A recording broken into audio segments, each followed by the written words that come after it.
That's amazing. That was so great. That's amazing. What's up, y'all? Happy Sunday. I almost said happy Monday because it is your homegirl Danielle here hanging out with you tonight on Sunday, doing a very special episode of Chill to Action on the Call to Action Network, y'all.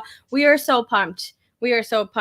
I am so happy tonight to have here with me my favorite co-host, Mr. Paul Denuzio. That's right. It's me. It's PLD, and I am stoked. This came together last minute. We had to make it happen. We had the opening. We had to say, Kelsey, can we take a little bit of call to action live, and let's do a special chill to action episode because we have such a great guest, which we'll get to in just a minute. Danny, let's talk about Kelsey. Sweet that is absolutely correct. Like I said, this is a very special episode of Chill. This is a chill/call live episode. We are here today with our favorite, our sweet little lady love bug, the Harley Quinn herself, Mr. Kelsey Kirkland. I'm sorry, my brain. Hi, thanks everybody. I know they contacted me like, hey Kelsey, can we take over live for a little bit? We have a very special guest. So I'm like, depends on who the guest is. And when they told me, I got super starstruck, and I'm like, only if I can be on so I can meet him, because oh my gosh, this is like the most famous person I've ever met. So I'm so excited. It's true.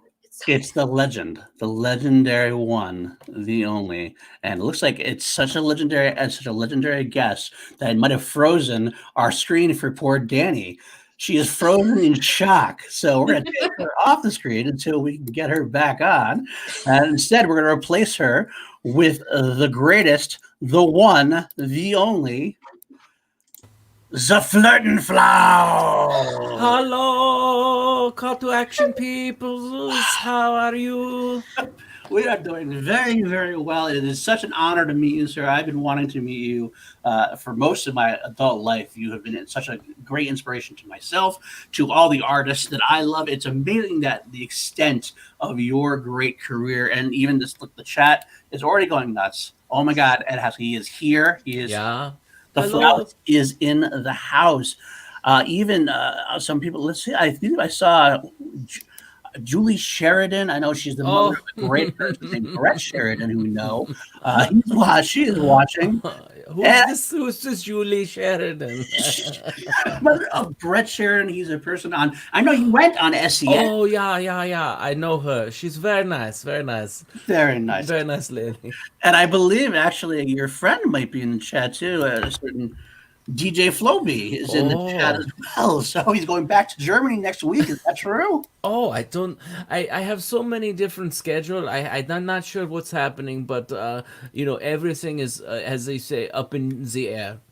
Up in the air. Okay. Well, you know what? We usually start with because you just Schmodown podcast. Now you do know what the Schmodown is. I know that you and Mr. Harloff, Mr. DJ Floby have made discussion of it on SCN. Oh yeah. The Schmodown, which is Schmo is German word. Is Schmo like this, and it's for the movies and answering questions. And making like this wrestling kind of content, and it's very exciting, very wonderful thing to watch and be a part of, and hopefully someday maybe the Flouse can be a part of it. If you can find the time in your busy schedule, we know you have a lot of projects always in the works, but we would love to see you on. It'd be great to have you there. But yes, that's where Julie Sheridan, Brett Sheridan is also on that show. So that's yeah. And so the first question we usually ask is why Schmodown, but we're not quite there yet. So instead, with such a legend as yourself, why don't we start at the beginning? Talk about where does the FLERTINFLOUSE come from? Where was he born? Where your family is from? Well, I grew up in a very sleepy little town in Germany, actually called Schlafenville, which means sleeping village. And it was only like 300 people who lived there. Most of them were Zaflertenflouse's family, so not much socialization, all family, and not many friends that weren't like cousins and aunts and uncles, and, muti fati, all this. Right. And what did your parents do?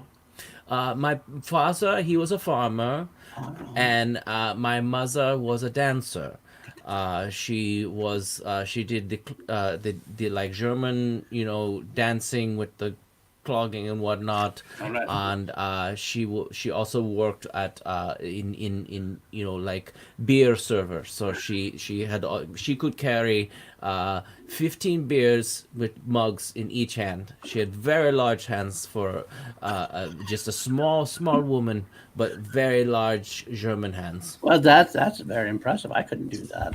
I You can mentioned dream of it. the clogging. Now, I did hear we're in your youth, in your younger days, like teens. Didn't you win a clogging championship? Oh yeah, it was kind of my first experience with feeling the limelight. It's like winning a championship, even in my village, just with all my family. It was like, oh, maybe this is something I can take to the rest of the world and like show them, like joy. All I remember is like the first joy I give to people. It was like magical. Their brains just open up and they feel the joy. That's phenomenal, and it led to such a legendary lifestyle. I mean, was that so? That's your first thought of I want to get out of this town, maybe, and maybe see the world. Yeah, yeah. And I said to my mother, I said, I need to get on the jet plane and see the world. And she said, you know what? You are young. You have no like relationship. You're not married. Go. Follow your dreams. So I did. I followed my dreams, and dreams really do come true for some people, not all of them. For me, yes, a lot of people know. Well, that's true. I mean, Yeah, it's I'm sorry, it's fact of life. it is. It is the fact. Some Yeah, people yeah. legendary. I don't like when these celebrities say all your dreams will come true, because a lot of people's dreams never come true. And I'm very open with people. Your dreams may not come true, That's true. and you maybe have horrible, miserable lives. But not you. But not you. No, Not not me. Maybe this Brett Sharon, his dreams maybe not come true, but the Flirtin Flouse, lots of dreams all come true. Very fair. Right? Wonderful. Can I ask about this wonderful background you have? Is this in your house? I don't know where you're actually filming from. Yeah, this is in one of, I have 75 rooms in my house, Wow. and this is the painting slash Mexican blanket room. It's just several different art pieces that I've made and Mexican blankets, and it's somewhere I go to really just kind of feel comfortable with color and feel the colors, and just be one with colors, and I actually can hear color. Oh, Yeah, you yeah. A can't. lot of people are color blind, but I actually can hear color, and color talks to me. Wow. What does it sound like? It sounds like a beautiful angel singing, Oh, or siren. I hear the siren call of colors, and that's why everything in my world is filled with color. do you have a favorite color? One that you see more than others, maybe. My favorite color is just the rainbow of colors, but I would say titanium white, because of the Bob Ross. He uses it because it's the base for most of his painting is titanium white. So Oh, that's why it's my favorite color, because it's the start. It's actually white is devoid of color, if gotcha. I'm correct. If I'm correct, or I'm the opposite of that. Black is all the colors, and white is devoid of color. Sometimes my brain does not remember these things. It's actually whatever the Flute Flout says it is. Whatever you say it is, it's gonna be Everything. truth. So Well, that's how I feel. There's truth for some people, and then there's my truth, which is should be everyone's truth. Everyone's that's true. For So sure. Bob Ross, is he an inspiration to you? Is he another one? Oh, of course, the Bob Ross he is so calming, and we every night we would put on the Bob Ross, and we would watch him beat the devil out of those brushes, and he'd dip them in, and he used titanium white. He used I used to know all these colors, and now my brain is totally having what they call a brain brumps. Which is a brain fart, I think, for you. But crimson is one of them. No, okay. No, nobody can tell me. There's no one here. Sometimes I hear voices. Who doesn't? I mean, I do have to ask a question now. You have been known to work with the great DJ Floby, and when did you come? When did you guys meet, and how did you guys get together? DJ Floby was one of my first flatmates when I moved to the United States for I'm like testing the waters of the U.S. And you put back then you would put an ad in the paper. The kids today, they don't know these newspapers with you would actually have a physical piece of paper. And he say looking for a roommate. And I said okay, maybe I try this out. And he happened to be an amazing DJ, and helped drive my career forward. Well, it's funny you should mention that because this is your life. There he is. It's in the house. Oh, Party. Must have close up for the great ZAFLERTIN and Flouse, please. Give him close up. Give him close up. I could do that. I could do that. oh, Not the wrong one. that's for PLD close up. Nobody wants that. Just hit the button on the top left there, Paulie D. His button. I'm not sure how that works. Oh, Daddy's back too, so we're gonna get that up there. It's a big party now for everybody. Don't you just feel this in your body? Can't you see the colors in I have something very eyes? special for all of you. So this is a very special song that debuting here on this show. Here you are. Oh,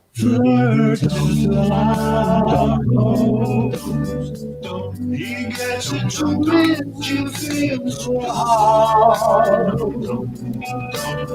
An eager and cunning linguist with his mouth. He crashes her closet to try on her. There's the close up we all need. Beautiful. oh, that was from kind of my doo-wop days. That is one part. And now, if you want the classic, and then we'll let you do your interview with the Flouse. Here's our classic. Do you mind giving him his close up one more time now, Paulie? Absolutely. Here we go. Flausen, Sausen, Schausen. Frau in Action's house and Sausen, Sachen, Schäschen, Bausen, Sauden, Dausen. Frau Jausen house, you're gonna curl it inside of your house. In our Action house, PLD here, PLD in the Sausen, Schausen house. Where is the house? Where is the house? And he's in the house. Sausen, house. Hello, Donnie. Kelsey, the Hello, house. Cassie.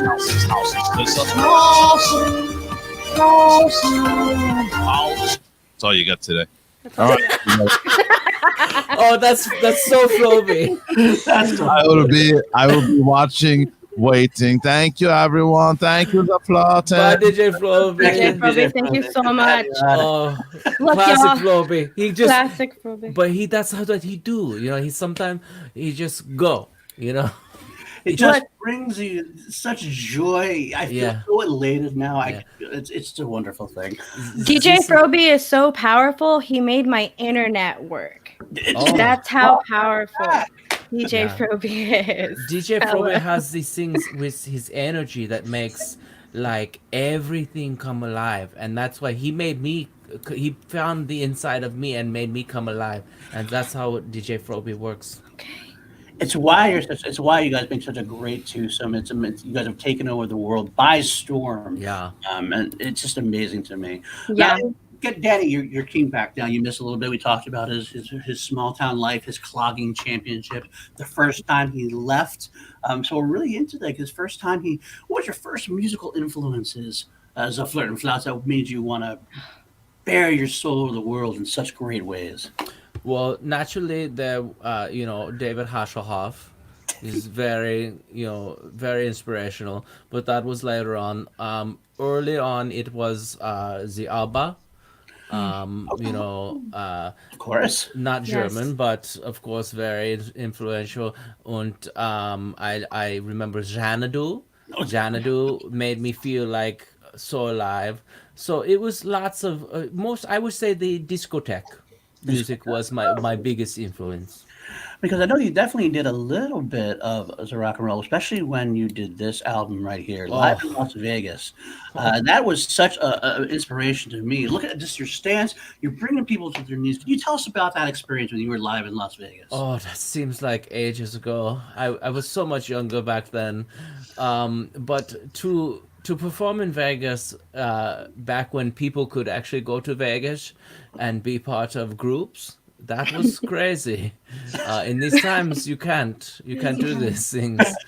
But it was sold out every night for 10 years, 10 years Yeah. straight. Didn't Siegfried and Roy open up for you? Yeah, that's it. They will not admit to this, but Siegfried and Roy, they say, no, we open for the Flirtin Flouse. I was like, okay, boys, yeah, nice try. Play with your tiger some more. I mean, it does it now. When you say Las Vegas, you're saying Zuffler and Flouse. I mean, they're synonymous. Yeah, yeah. Synonymously. Yeah, Vegas was the Flirtin Flouse. Vegas was my second home, and it was I had to hide. I had to wear mask and glasses and cover my face because I could not walk around Vegas without being bombarded by peoples. Absolutely. Oh, I that can't even imagine. I can. You know what? There's also another musical collaboration that was one that really made my heart sing.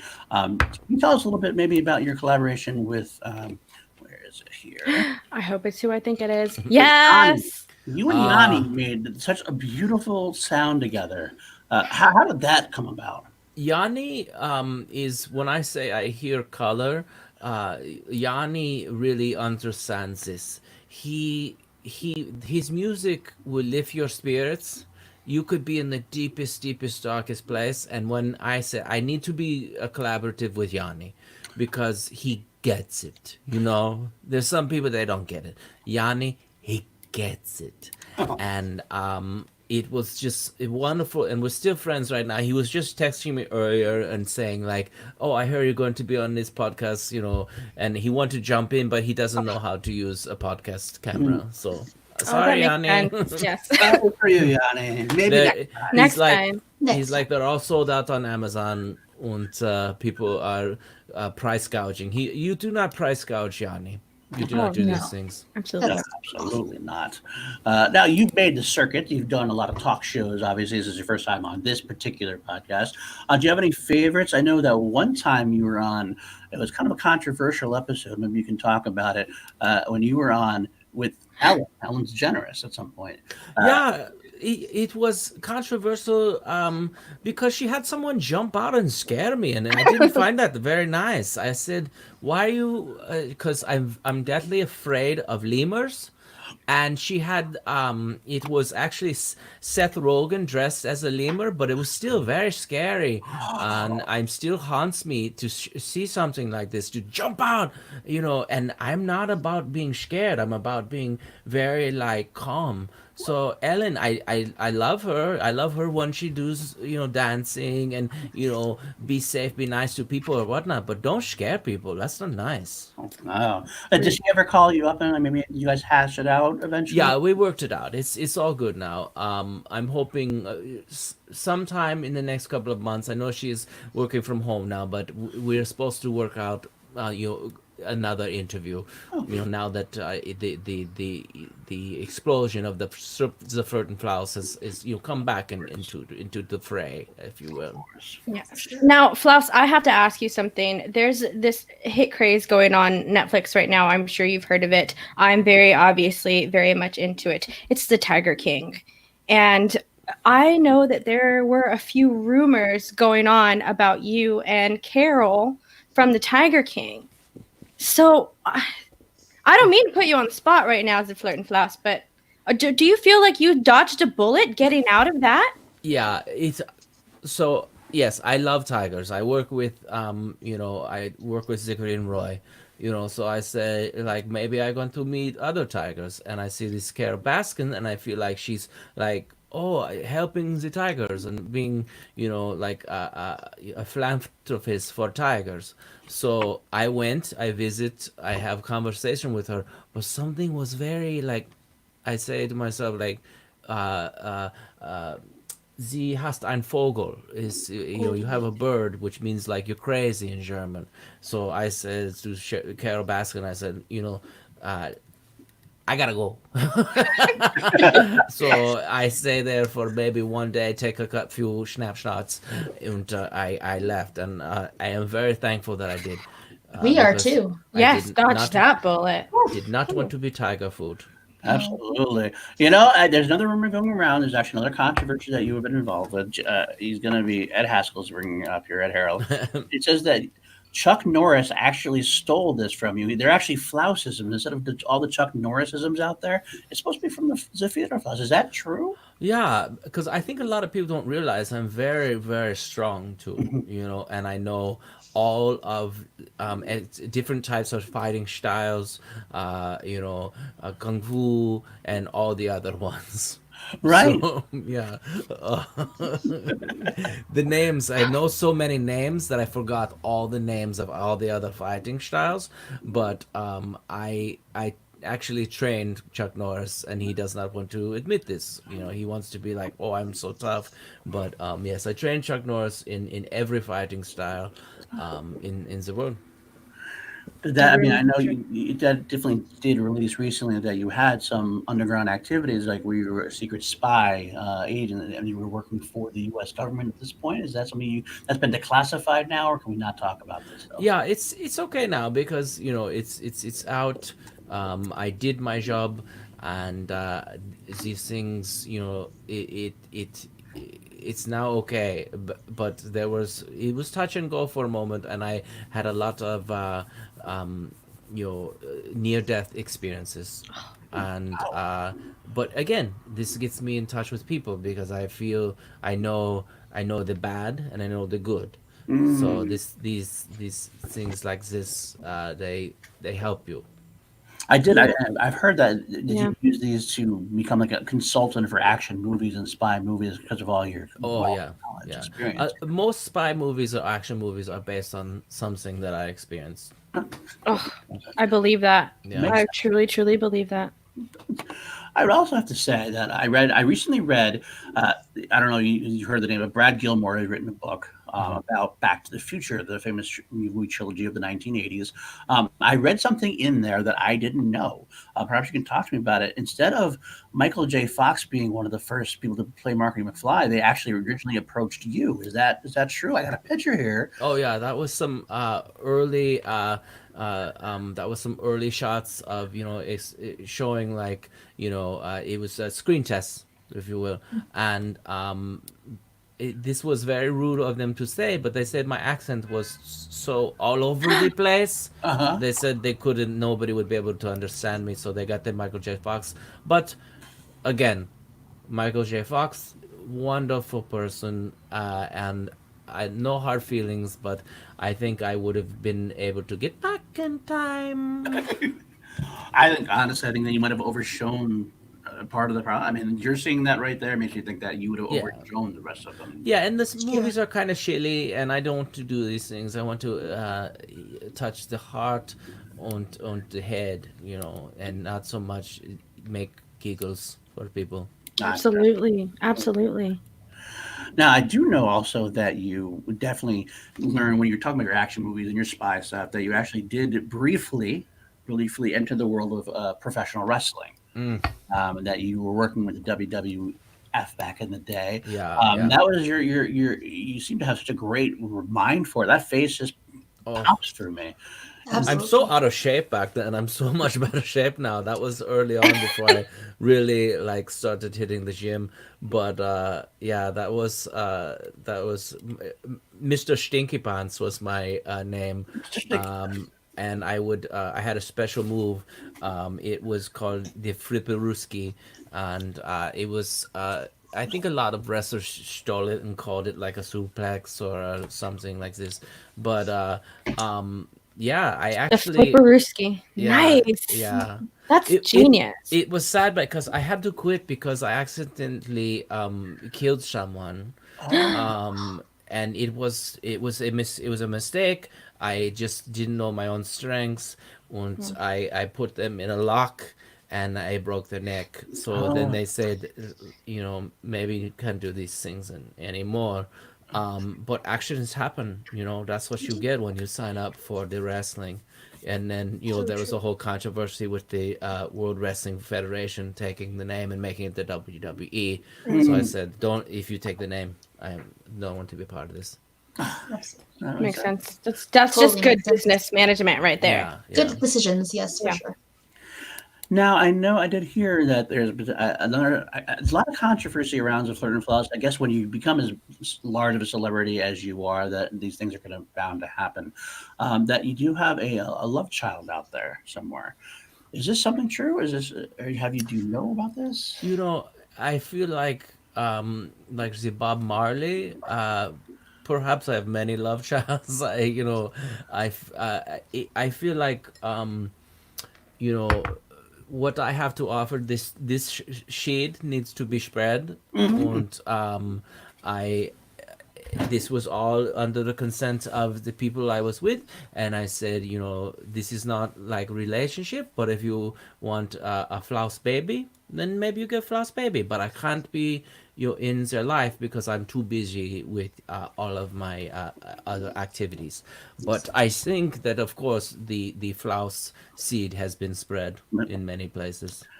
I did wonder about that because I wonder if you do maybe feel maybe a little subconsciously like you want to do something for them. So is that what was behind the idea behind the Flausen movies, the animated movies that you were doing, Flausen one, Flausen two, Oh Victor? yeah, yeah. Well, all of these. So I've kept in touch with all these women, and I kind of have this, I trust fund set up for the children, and I don't, you know, I can't be a part of their lives, but I can help them. So none of them are without money, or none of them have no income for his children. So I pay the child support, but I cannot take them to the slides and the swing sets and what have you. It's Well, you know what, Floss? At least you're paying the child support. Yeah, Yeah, exactly.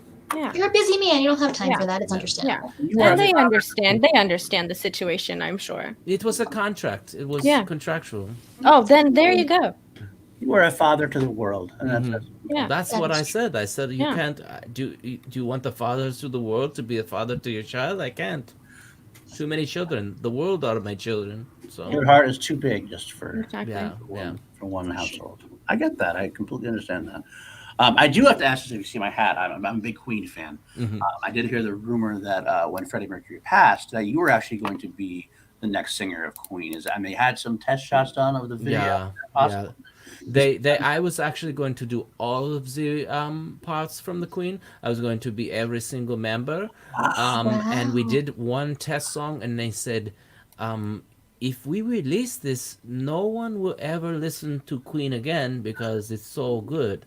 So that's why I did not get to do this album, because they said, and in respect to Freddie Mercury, I said, please do not release this. It's too good.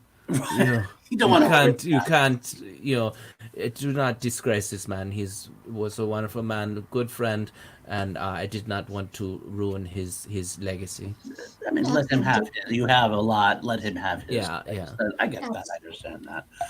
Now the world is definitely huge fans of the Flirt and Flouse, to the point where we've had fan clubs, we've had celebrations, and there was even a Flirtin Fest in Germany. Can you tell me how that was? Was this I think this was the first picture here. Was the first Flirtin Fest? Oh, it was so wonderful. Everybody celebrating. If as you see in the photo, the children would carry around the largest bratwurst you ever seen, and that actually is a world record size bratwurst. And it's I don't think anybody has ever made bratwurst this large before. It's still in the books. But very sad. This year we had to cancel the Flirtin Fest, as well as so many. I had probably 17 different festivals planned, and all have been canceled. But I'm working on an online, kind of like the Lady Gaga did last night, kind of an online thing where but Nice. instead of bringing other people in, it's just I just do the whole thing. I am the Jimmy Kimmel, I am the Stephen Colbert, I'm the singer, and I'm introducing. All the nurses, I'm all the doctors. Everything could possibly be. Yeah, I'm really glad to hear that you're doing that. I had tickets to the Flouten Fest this year, and so I was really looking forward to those bratwursts, to those really big bratwursts. So I'm really glad that you're doing that. That's good to know. So hello, Roxy. The Flirtin Rocks. I'm sorry that we cannot refund those. yeah, That's part of the deal, but you will get a discount when we start back up again. well, You I will not think get I a full already tickets. not a full ticket, but I already think I already won because I'm here interviewing the Flouse anyway. So The ticket itself is worth so much that even if you don't go, it's okay. it's Yeah. Just the ticket stub itself is frameable, so Yeah. we're I good. know it is in a frame. Now, as we don't ever really talk politics on the show, but I've actually heard, you can stop me if I'm wrong, that you have considered, because you're such well-loved, such well-known, and you have such a big brain, that you just thought you might run for some kind of government office, maybe in your hometown. And that was the mock-up, possibly, of the design you were going to go for? Yeah, that I think that right there shows everything. You have the German flag, you have colors that are screaming at you to say like this person can run, and I think it maybe Germany, at first I think maybe too small, but I start there and then I branch out to the world, but I eventually probably most likely will be president of the United States. Wow. But I'd I vote don't for know you. if the people could handle everything being so perfect. It's going to be hard for when I get it, because like the world will be so amazing that it might make people pass out with excitement. So, Flouse, really quickly, I do want to point this out. Roxy brings this up in the chat. Where are his feet? Flouse, is it true? This is the rumors that I heard. Is it true that you're the originator of the foot pick?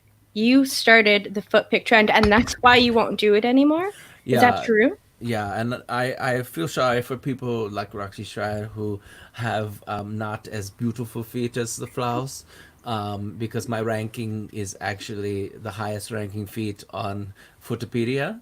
But I had once again I had to back out of this, because it's like you get tired of winning everything, so you gotta let it out for other people. But this is for Roxy. I'll give you one shot. Wow, that's a scoop. Oh my Just for goodness. everybody. Whoa. I need to. I know, right? Roxy makes me giggle. She does have a 5-star rating, and I think as a Flirtin, you might actually have a 5+, from what I've been told. That is, yeah, and we did some feet training together. After I took my title away, I said, I need to get Roxy to at least 5, and I think by the end of the year, she should be 1. She should be the number 1 at this point, because as long as you're bowing out, then that would Yeah. I will help her with these things. She actually does have another question going back to politics. How do you plan on getting around the law that you need to have been born in this country to be the president?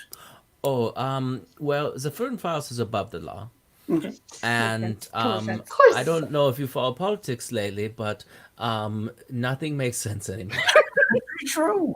So That is a true statement. all of these, like what they call like rules or laws, out the door. Meant to be broken. Not to be political, but There goes. everything is what's the word you say? Fucked. Fuck. Yeah. I'm sorry. So First swear word on the show, but There you go. That's where we I mean, you did invent swearing, so we, yeah. Yeah. maybe it's only fair that people want to be cursed. Yes, the word fuck is actually derived from flouse. Yeah.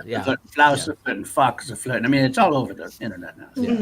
My great grandfather, was the first one to be put in the guillotine or thing or whatever this for unlawful carnal knowledge. It's not guillotine. It's something else.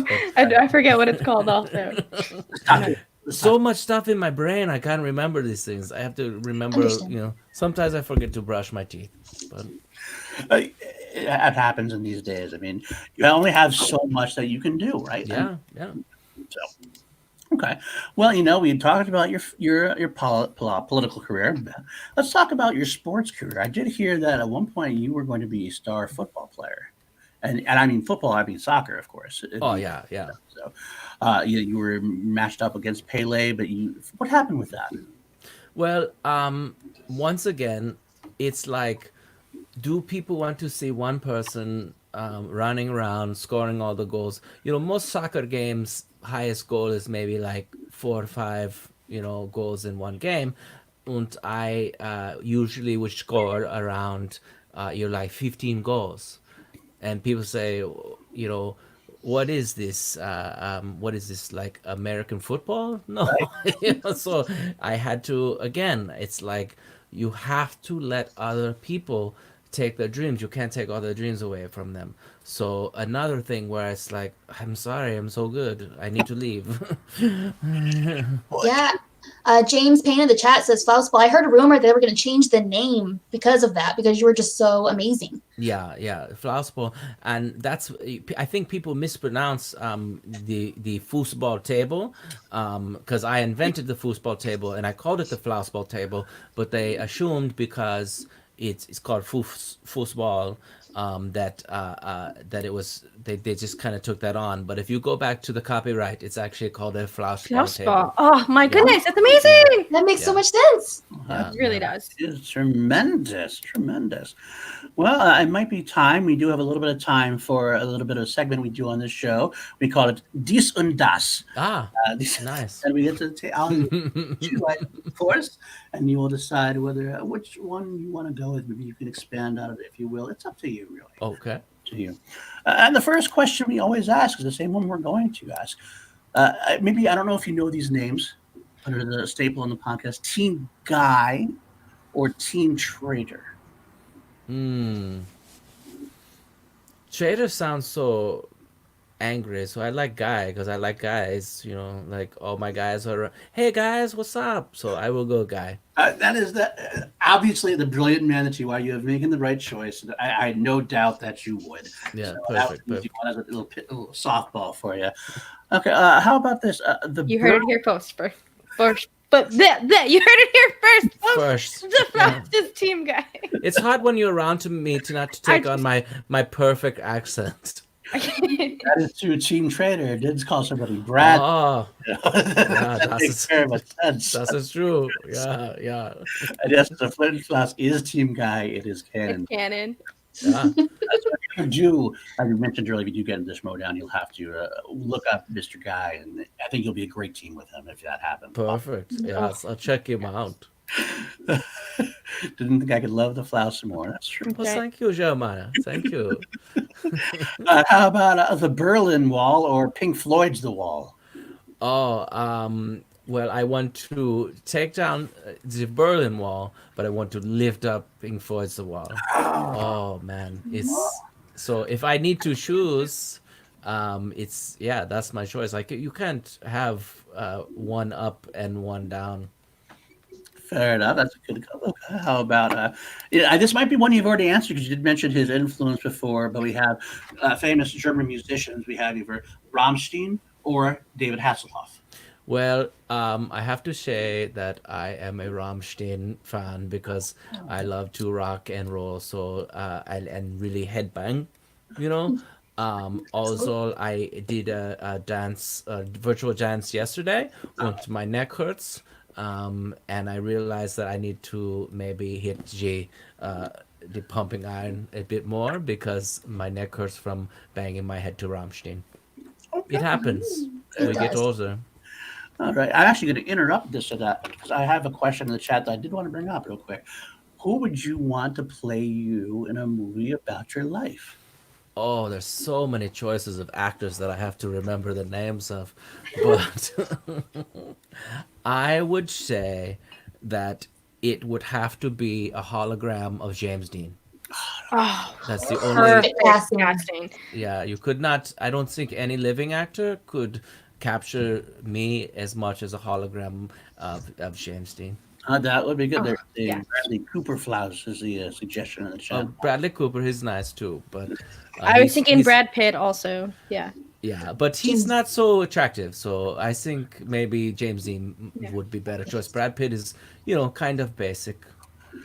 A bit on brand. I can't not suggest Ed Harris and his intensity as someone that would be a great person for as a FLERTIN FLOUSE. Yes.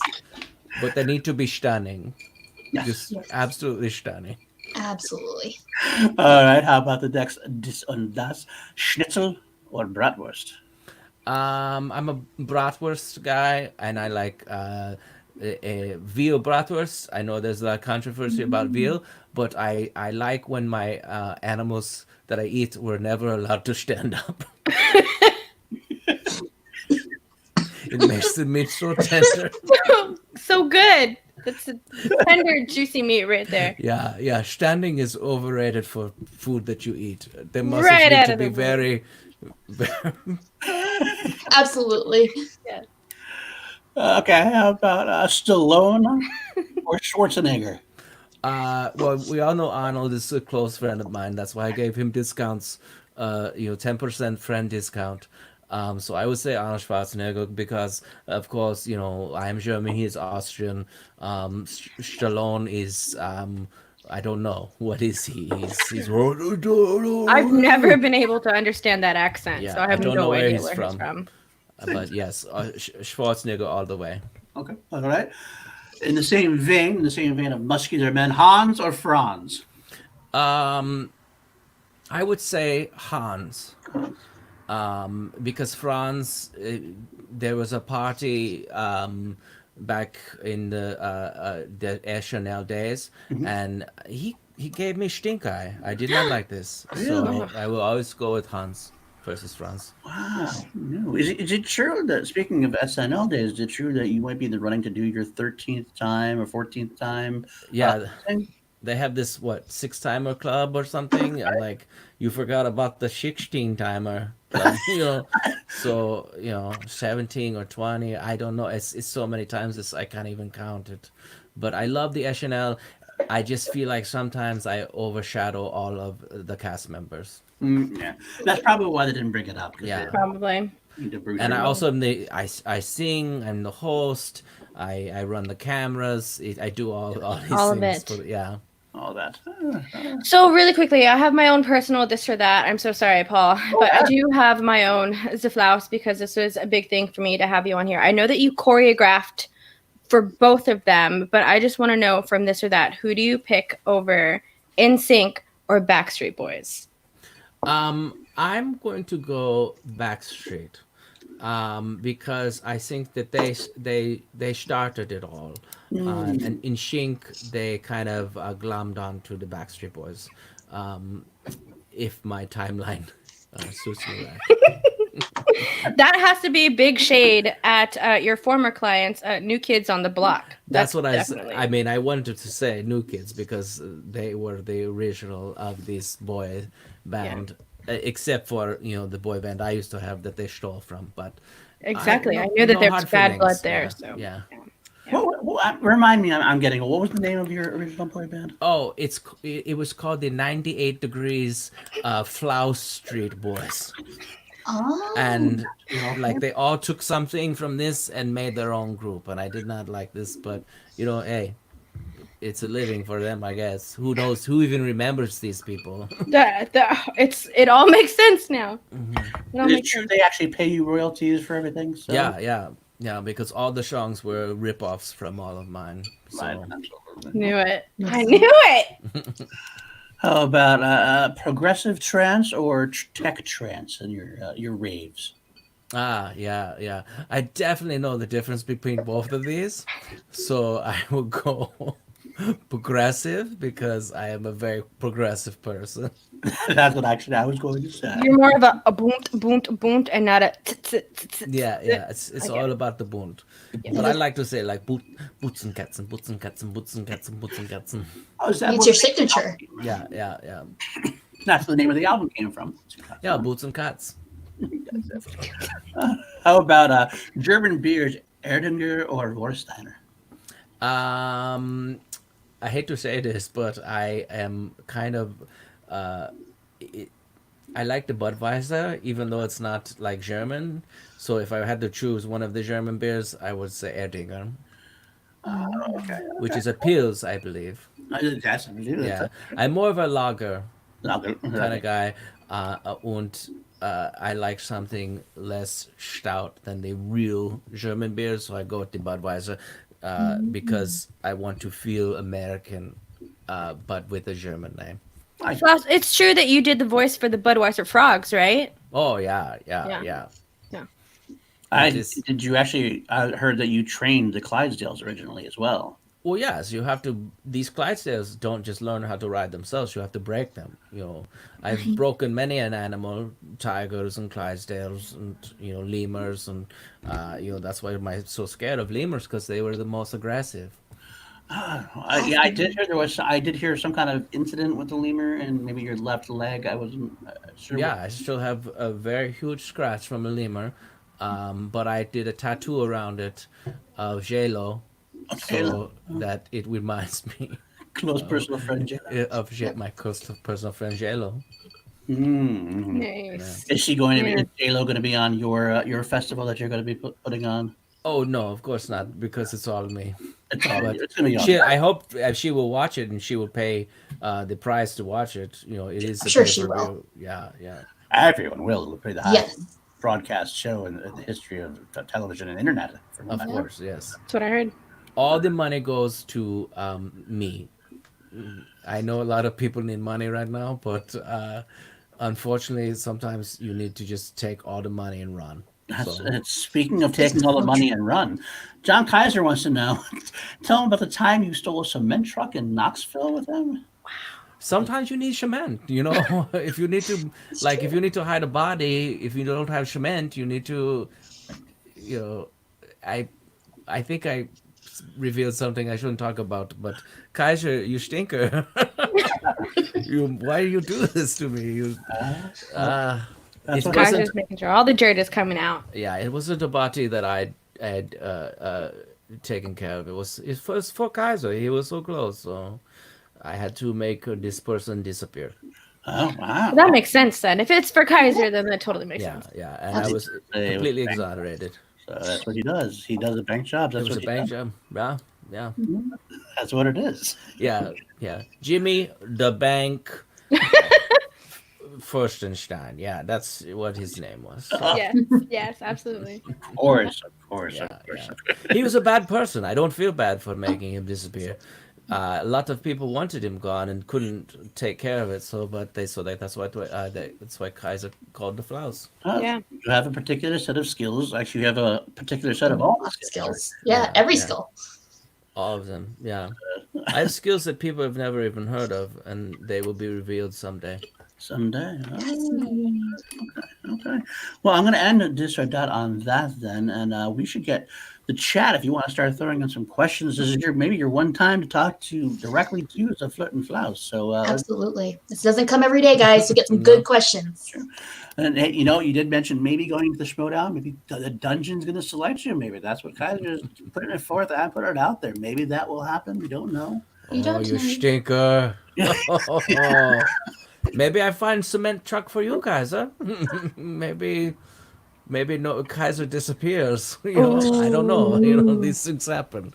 Accidents do. happen, Kaiser. All the time. That's a scary face right there. JJ Winwood wants to know if the Flirtin' Flouse can wish his sister Ashley a happy birthday. Yes. Ashley, zum Geburtstag viel Glück. Das ist from the Flirtenhaus. Zum Geburtstag viel Glück. Yeah.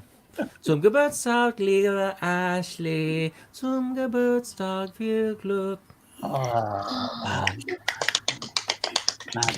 Happy birthday, Ashley. Happy birthday. How about Blackie Chan wants to know, how's Patty Boy? Do you know this Patty Boy? Oh yes, Patty Boy was in lots of trouble, but they called an ambulance, and it was taken care of. So, and I feel there was a full recovery of Patty Boy. I'm happy to say, and I donated some money to Patty Boy's recovery. Yeah. 6 cents. I do wonder if Roxy I don't have told much the money. chat. I know she was very... I have to spread it little pieces. Absolutely. Of course, absolutely. Jeremiah Morris wants to know if your favorite person being DJ Floby or a Christian Harloff, the man that you met originally on SCN Live. Well, I've known Floby longer, so I have to say Floby. But this Christian Harloff, he has revitalized my career, so that's a tough one, But Floby, I think, as far as history, Floby and I go back way more. Fair enough. Nice. Dean Morgan wants to know if you would team with aforementioned Brett Sheridan to win the Schmodown tag titles. Oh, of course not. This man knows nothing of movies. I mean, It's like what would the team be like? Do you remember what you saw yesterday? If they had that question, he could not even answer it. So no, I need somebody who can match up with me as a master of the film. To be fair, he is undefeated so far. he is undefeated so far. That is true. Yeah, I think that's a joke because we only have one match. So Patrick Pad wants to know, who was your favorite person to tour with? I know you did Madonna for a while when you were doing your dance. I know you toured with Bon Jovi at your rock stage, and you did Michael Jackson at one point, I believe. Who was your favorite person to tour with? I think it was the '90s band Jackal. Slide it in, guys. Yeah. I love the Jackal because one of their songs they play a chainsaw, I believe. Yes. So if you can play a chainsaw, other than that, it's like chainsaw or Ian Anderson playing the flute for God damn it. Jethro Tull? Jethro Tull, yes.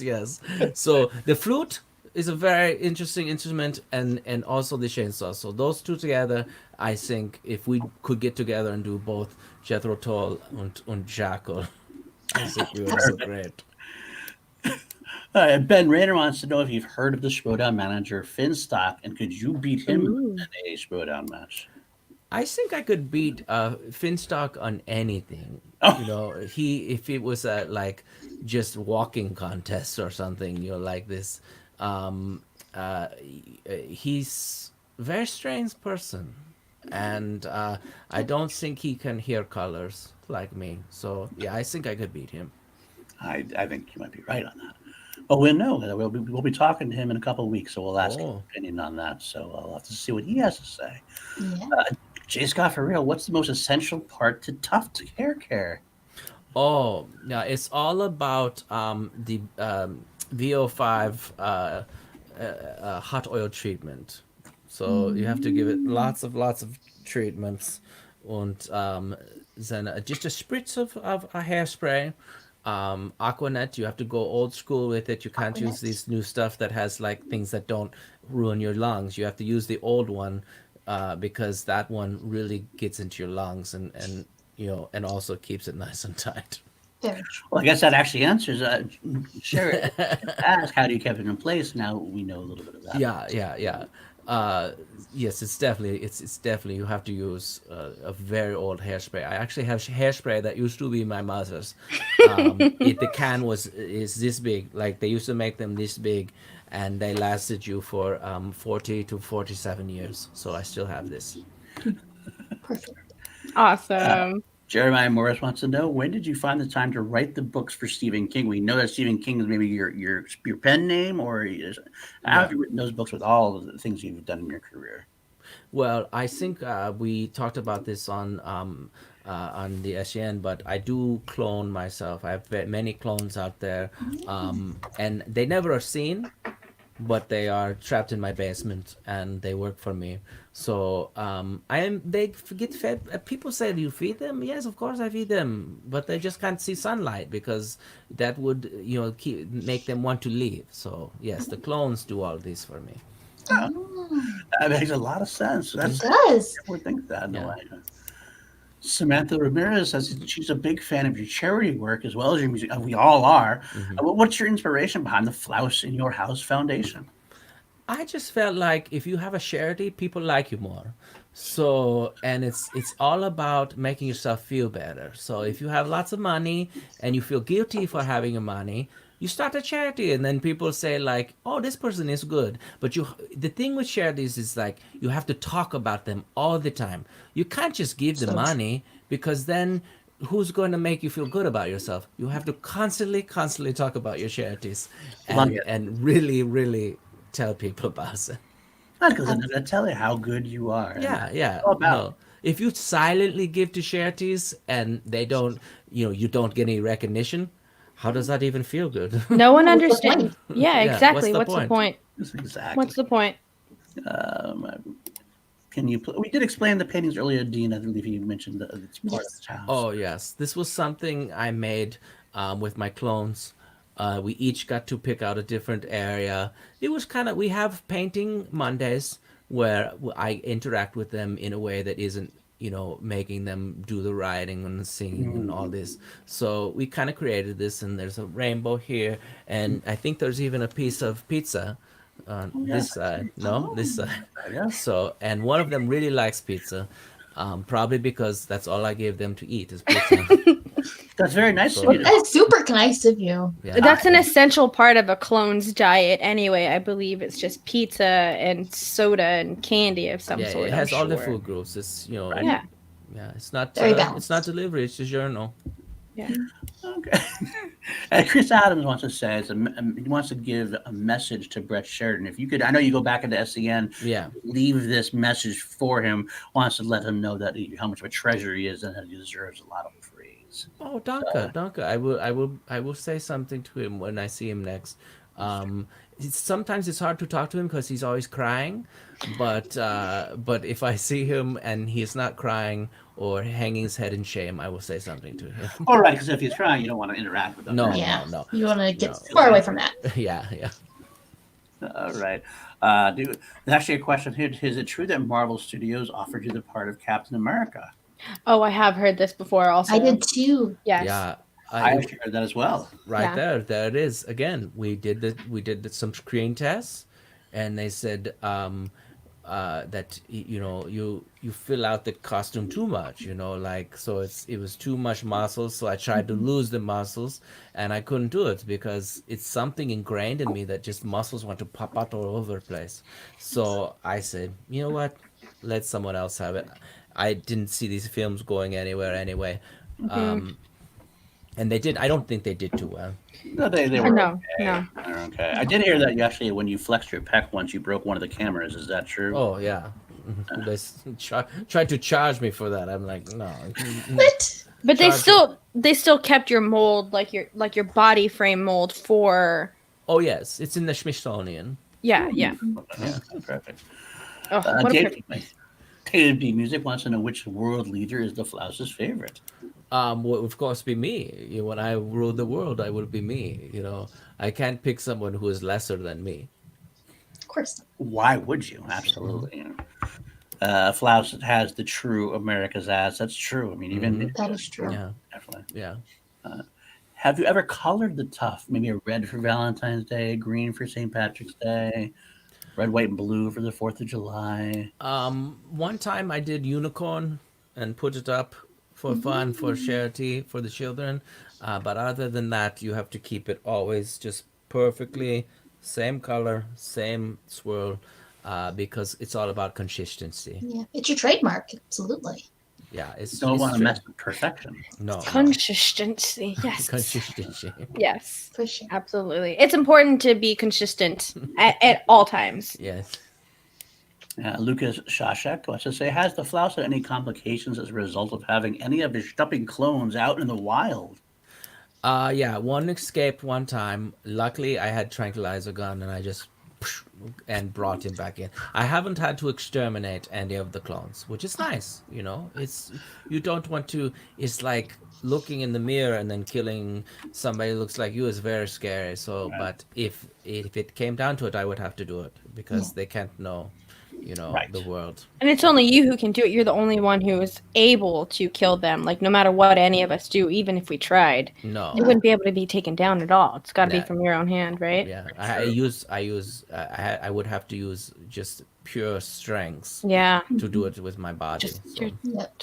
the bare hands on those And clones. just a deep stare. Sometimes a stare will. That's a very powerful That story is. right there, man. That's. Ugh.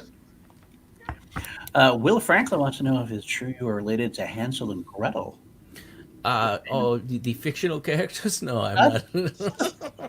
I'm not related to the fictional characters Hansel and Gretel. Good to know. Good to know. Yeah, the Brothers Grimm. Yes, I am related to them, but Hey. Hansel and Gretel, not so much. Well, maybe Hansel and Gretel were based off of you in some way, possibly. Yeah.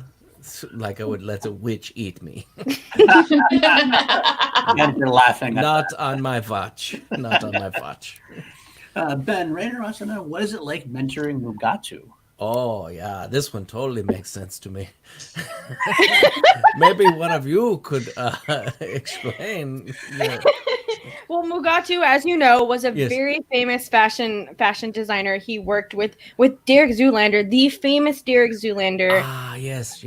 I remember this. So, Zoolander. what a lot of people say is that Mugatu definitely was an apprentice of yours for a long time and stole everything that he goes by. Like, his whole identity is just basically ripped off of what you showed him. And because of this, that's why I forgot his name. If you do me like that, I do you like that. I say no more. It's wiped from the brain. Yep.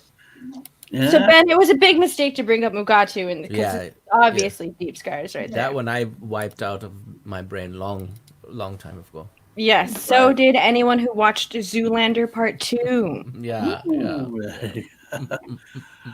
Ben also wants to know, how do we know we're the real Flouse and not a clone? Ben, how dare you? Yeah. How dare you, Ben? I don't let them out of the basement. Why would I do this? Yeah. And actually, the clones, there's some issues with when the cloning happens, and all of their tough swirls go the opposite direction. So that's how you know. That's these how you things. tell. Yeah. Boom. yeah. That is how we know. Oh, that's great information to have. Everyone make sure that you write that down. Yeah, Yes. you always know the real clone because of the direction of its style. But sometimes when you shoot these things, maybe it's opposite direction too. So who knows? That is true. Absolutely. Well, I know that looks like the chat's running. I believe that we only had you for about an hour tonight, ZAFLERTIN. We are Wow. so happy, so honored that you gave us this amount of time with Yes. your busy schedule. Is there anything you'd like to plug and tell us about your upcoming adventures? I just want to say that there's so much to look forward to. So don't look backward, look forward. And just know that someday I will rule the world. Yes. Someday you will rule the world. That's right. I'm sorry, I went out for a minute there. Sometimes I escape into my mind. But yes, and it will be a good ruling. I will rule with a very gentle touch, but a firm, gentle touch. Fair enough. Fair enough. And before we go, we will do one more little dance off. to go to say goodbye to the one and only ZAFLERTINFLOUSE.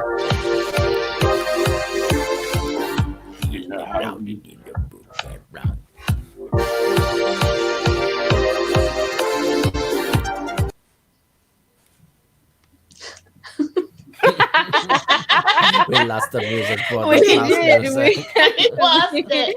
Lost Paul as well. Paul was taken by it. He couldn't Wow, handle it. what What happened? We're gonna go out that way. It was too powerful for our stream. Broke the internet. It Broke the internet somehow. broke the But internet. either way, thank you very much. Thank you. I will see you soon. Flouse, thank you so much for coming in and hanging out with us tonight. You have been a ray of positive light inside of this very dark time. So Thank again, you. Flouse, thank you for coming back into the spotlight. The world needs it. Thank you. That's true. The Thank you, FLERTINFLOUSE 2020. So The Flirtin' Flouse. Choose.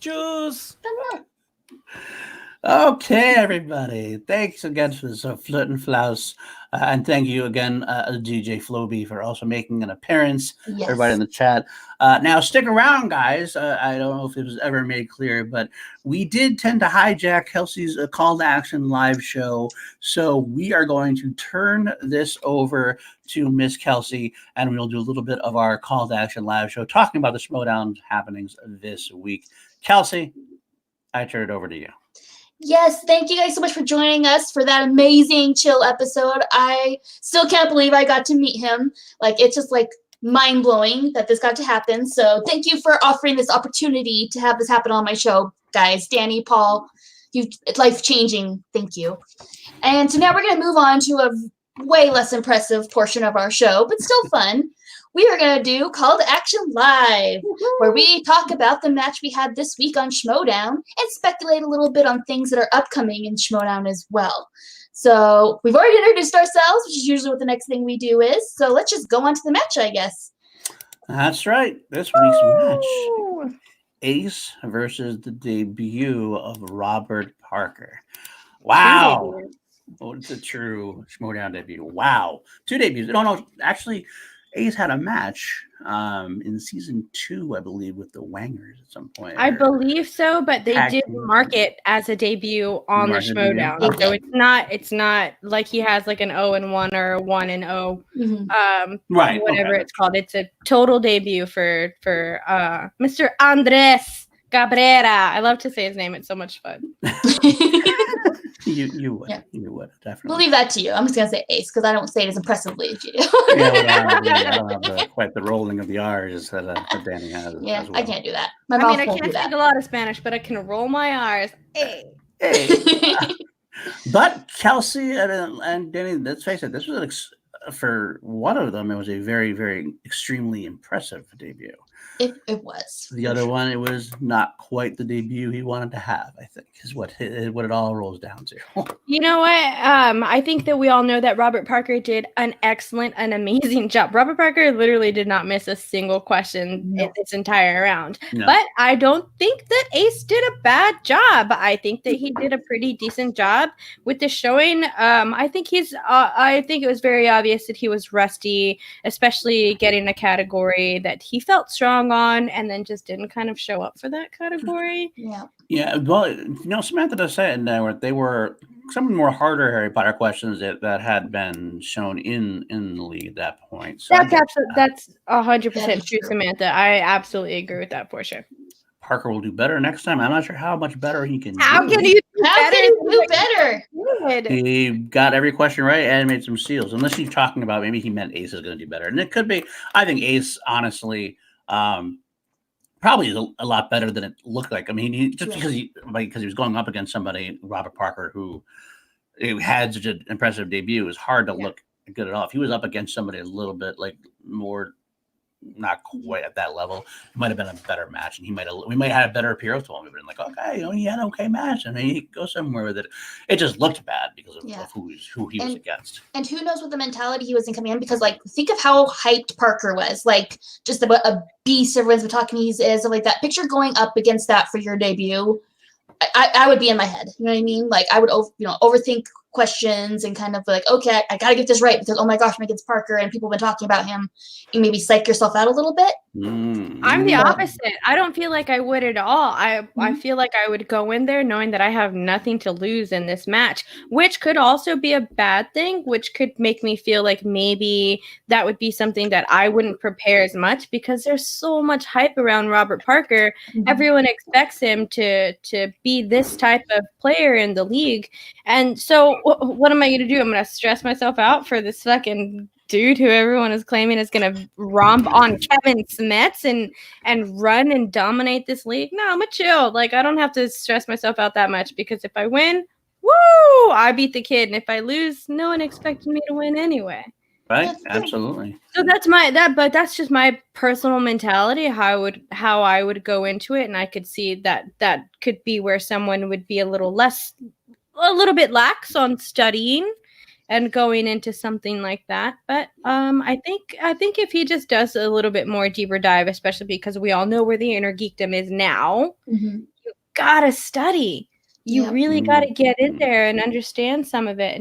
And these Harry Potter questions were definitely something to show on that, because I don't think any of us expected Harry Potter questions at that caliber. Oh, absolutely. Right. And I did say that in the chat there, William Harold kind of clarifies can't to the points record with a KO.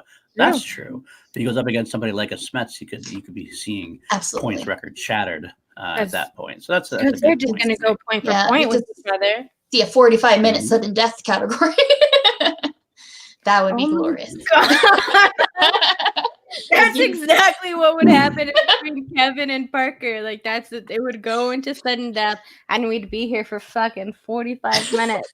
I can't wait for that match. Will one of you get a question wrong, please? Just to let Von Baco says he thinks Parker could beat Smets. And that's, I mean, I am a big Kevin Smets fan. I'm also a big Robert Parker fan. But if anybody had a shot at beating Smets, it probably would be Parker for that exact reason. That's going to be about who blinks first. Who blinks first, absolutely. I don't know. I mean, I don't know who's going to win.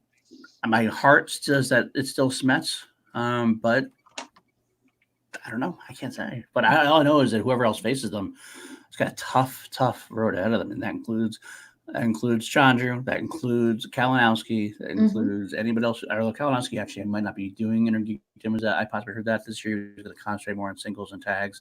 I heard that. I don't know if that's entirely kosher or true, but then if Mara does come back or if Dan Merrill tries his hand, I'm interested to see what Dan Merrill does in Geekdom to see. Because I mean, he's so good in the regular that if he puts his mind to it, actually studies it, it'd be interesting to see how well he does.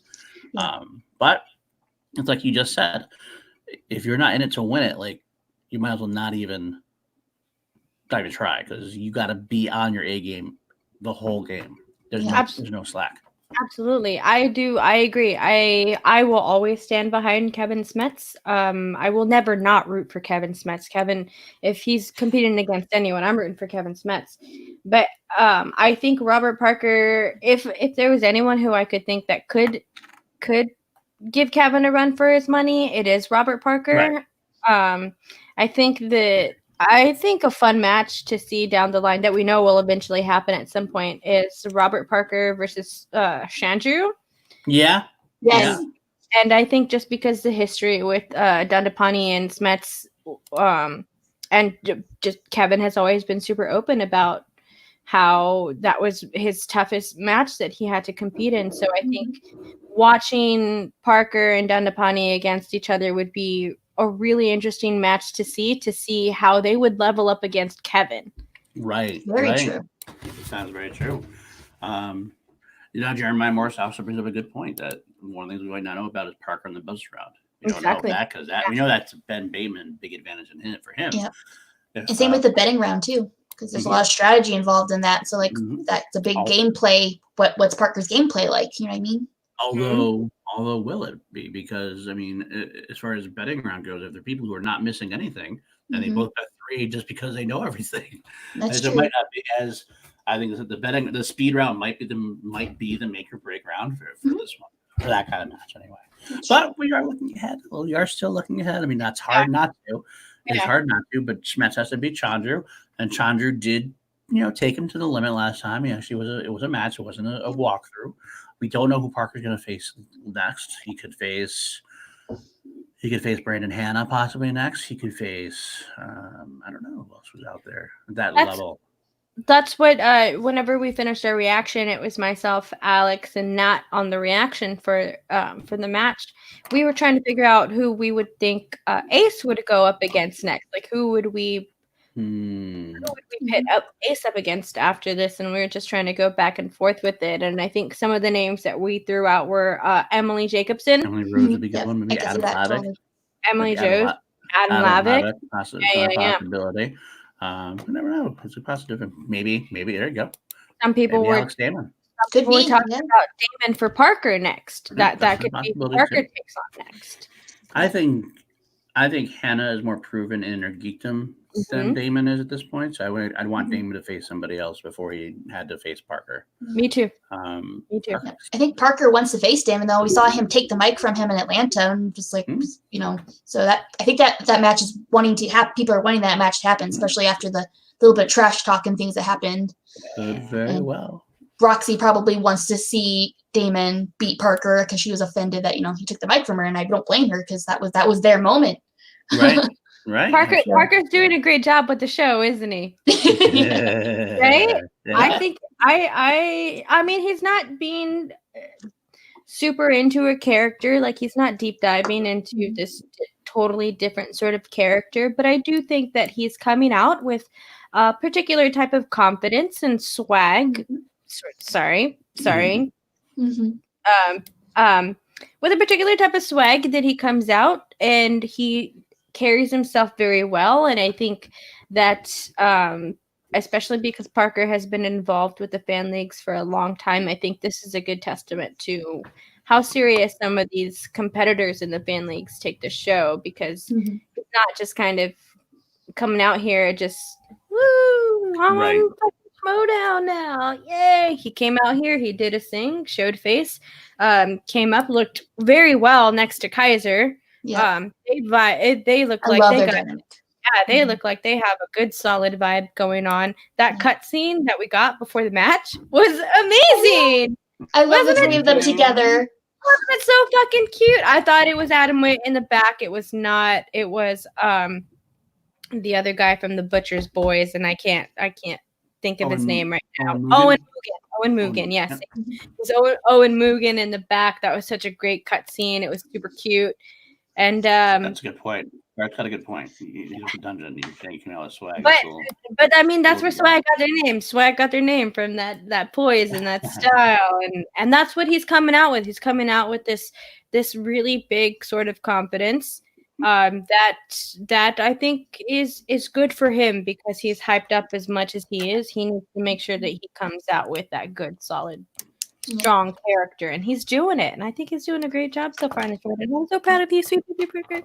Yeah, and one thing I want to say about what Jerry Morris said is that's a lot of people to have to go through to get to him. And this season, I think seasons are going to look very different this year, just strictly because of how limited of time of matches we're going to have. I think they want for example, Parker versus Smits match. And so they're not going to give a 6-month road to it. They're going to want to get it kind of going, if that makes sense. Yeah. So I think the road is shorter than usual, probably. I think if they have a spectacular at the end of the year kind of thing, that's what they're hoping to have that happen in there. So I think you're probably one or two less. Maybe he starts with Damon, maybe then goes to Hannah or Chandru, and then Smets at that point. Yeah, if he continues to win through that cutout with one of those people. So. Well, should we talk about the other matches that are coming up now? I don't know all of the exhibition matches, so please list them off if you can. I do. I have them all. We actually have we have one non-exhibition match next week as well. We still have we have 4 non-exhibition matches left, and we don't have to talk about them. I'll list them out. We got next week. We got Claudia Dolph, the much traded Claudia Dolph, who's now on Corruption after being on the Burning Droogs and in the dungeon, now on Corruption, versus the Warfather Eric Barnes, who's on the Burning Droogs in a singles match, which is interesting. Because the Warfather was IG last year, so that's an interesting one. We have the team match, Rogue 2 versus the Wicked. Rogue 2 is from Swag. It's Adam Plavic and Liz Shannon Miller versus The Wicked, which is Jared Habon and Jim I can never say his name right. Vedvoda? Vedvoda. What is it? Vedvoda. Okay, I so believe. better than okay. From the Rock Stars. So that is an interesting match as well because you got Adam, who's a very IG player for the most part, but Liz Shannon Miller can anchor that. Yes, Habon is an IG player, but Vedvoda, if he can get his gameplay down, then he's probably one of the most knowledgeable players in the game, quite honestly. So that. Yeah, we've kind of talked about it last week a little bit too, I think, but I like these. I'm interested in seeing these teams where they're half former IG players with somebody else just to see how they balance out. It could be amazing. It could be there'll be gaps, especially on when it's like Iron Man style round 1 and things like that. You know what I mean? Yeah. So I'm interested to see for sure. I like the mixing and matching. It definitely makes it for more interesting competitors. 2 other matches we have still. It'll be Stacey Howard from the Rockstar versus Eric Zipper in the Dungeon. I think that's a great match. That's going to be great. Both of those players are very underrated players. People do not give them the credit they deserve. So seeing them against each other, I am excited about. Well, I will also say they're underrated because partially because they're a little inconsistent. That is true. Never really had that range, so that's part of the thing. But they're both at that same level. I think it'd be a nice way to see what they can do, both from Rockstars and the Dungeon at that point. Jeremiah Morris says, "Let's go Zipper." Okay, I like both. Zipper. That's a problem. I like everybody. That's a problem. I have a hard time ever cheering for anybody ever. It's more like, "Yay, both you guys!" And then when whoever wins, I'm excited for them. I'm like, "Yay, you won!" Nice. What else we got? I think we got the Pride versus Real Red Rejects. Of course, the Pride being a very, I don't know how to use, not maligned team, but a very controversial team. Very controversial right now. Heels and everything else. Going up against the Real Rejects. And I always thought that, I had a comment about during one of our shows recently, we were talking about this.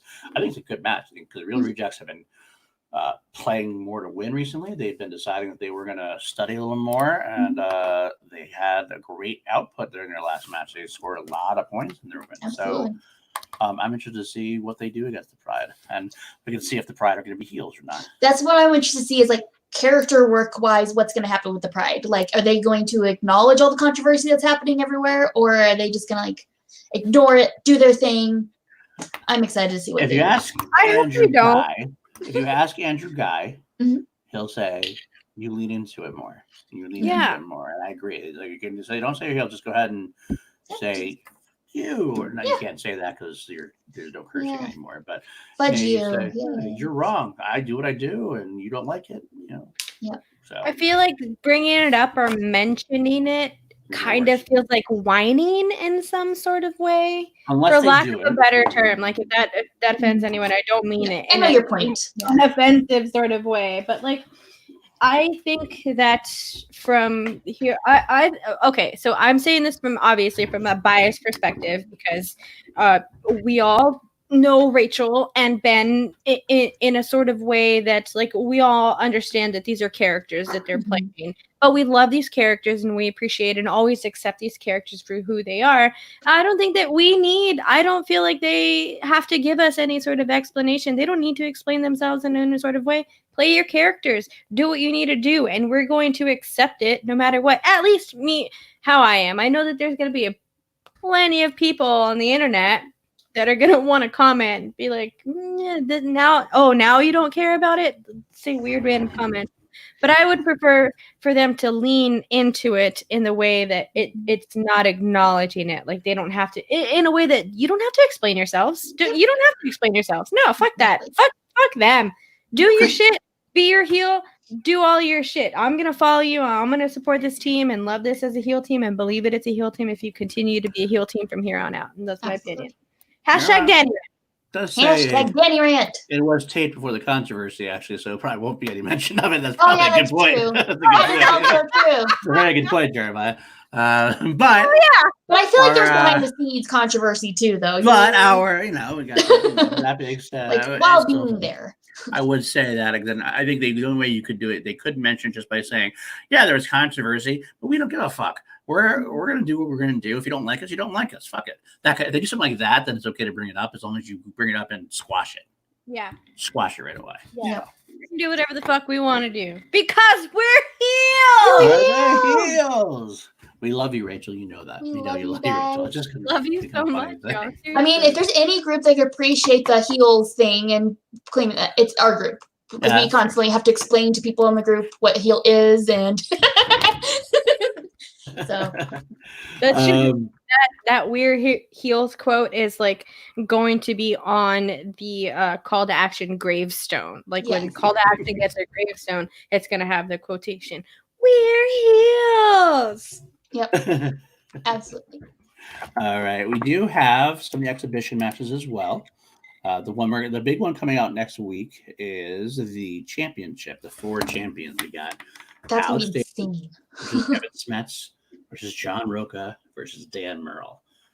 This is going to be fun. Now, I don't know if they've actually explained how they're going to do it, but I guess I don't think so.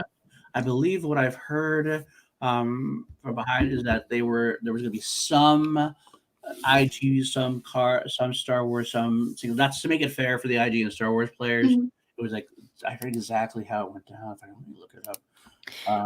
Okay, but even if you look at all of those competitors, regardless if there's going to be Star Wars or Inner Geekdom questions inside of this match, all of those competitors are strong in those categories. Like Dan Merle is thinking about going into the Inner Geekdom, so of course he's going to be well versed in it. John Roca was talking about being involved in a Star Wars match. So he's going to be well versed in that as well. The same thing with Kevin Smets. Kevin Smets has talked about wanting to go into Star Wars. So even if you add Star Wars and Inner Geekdom to this challenge, I don't think that it's going to be a problem. I think that it'll be more of a problem for Kevin and Alex in a sort of way that exactly getting those random movie questions if they get those. I think that's where it's going to be more of the problem as opposed to adding Star Wars and Inner Geekdom to the categories. I think that's going to be way less of a problem. I found it. I was told that it was 50-50 IG/regular, but anyone could have landed on the wheel with a category on either side. Interesting. So it's going to be just a way to make it real. So with that being said, my prediction so far is I'm saying it's not going to be Damon. I don't think it's going to be Roca. I think it's going to come down to Spencer. Roca's who I have my money on because he's yeah. I have it on Smets and Merle. That's why. Obviously, I have it on Smets. I'm sorry. I will never root against Kevin Smets. Oh, well, rooting and predicting are 2 different things. Yeah. That's true. Right, you gotta say that.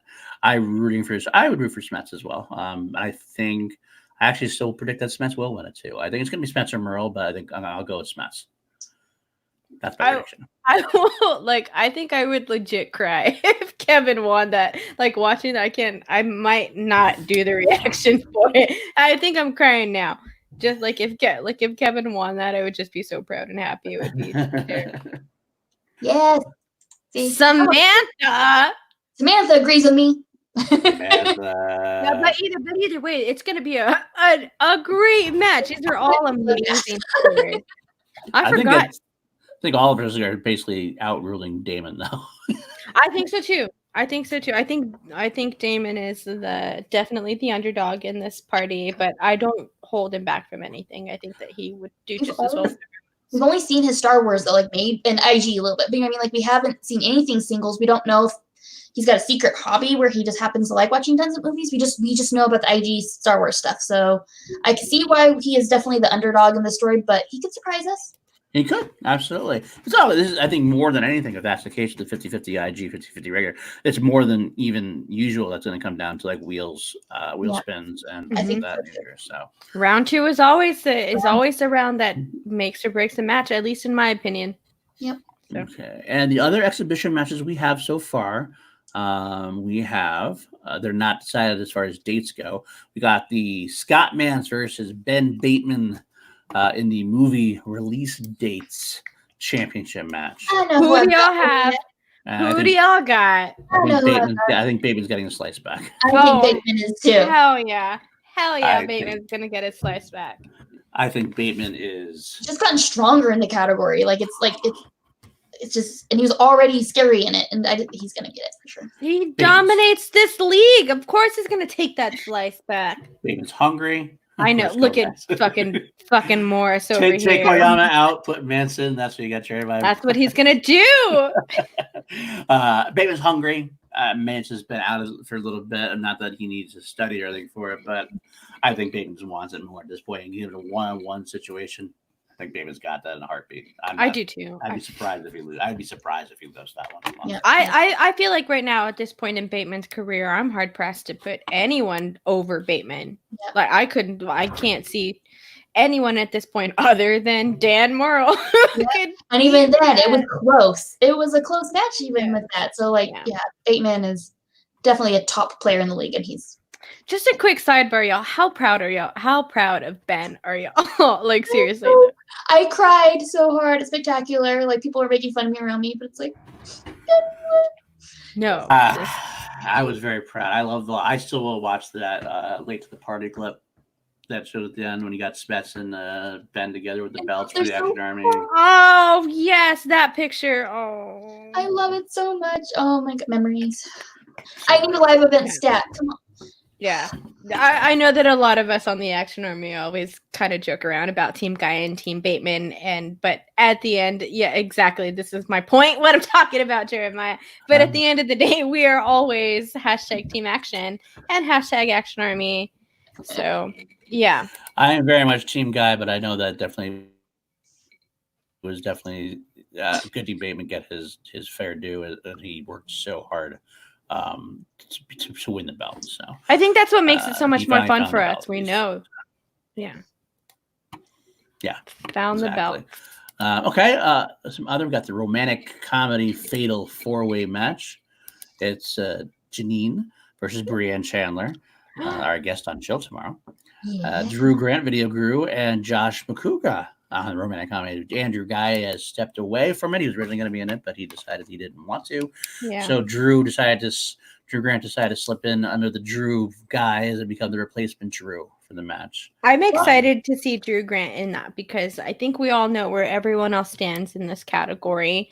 But Drew Grant is someone who I've never really noticed or would acknowledge that would perform well in this specific category. Yeah, Very much so.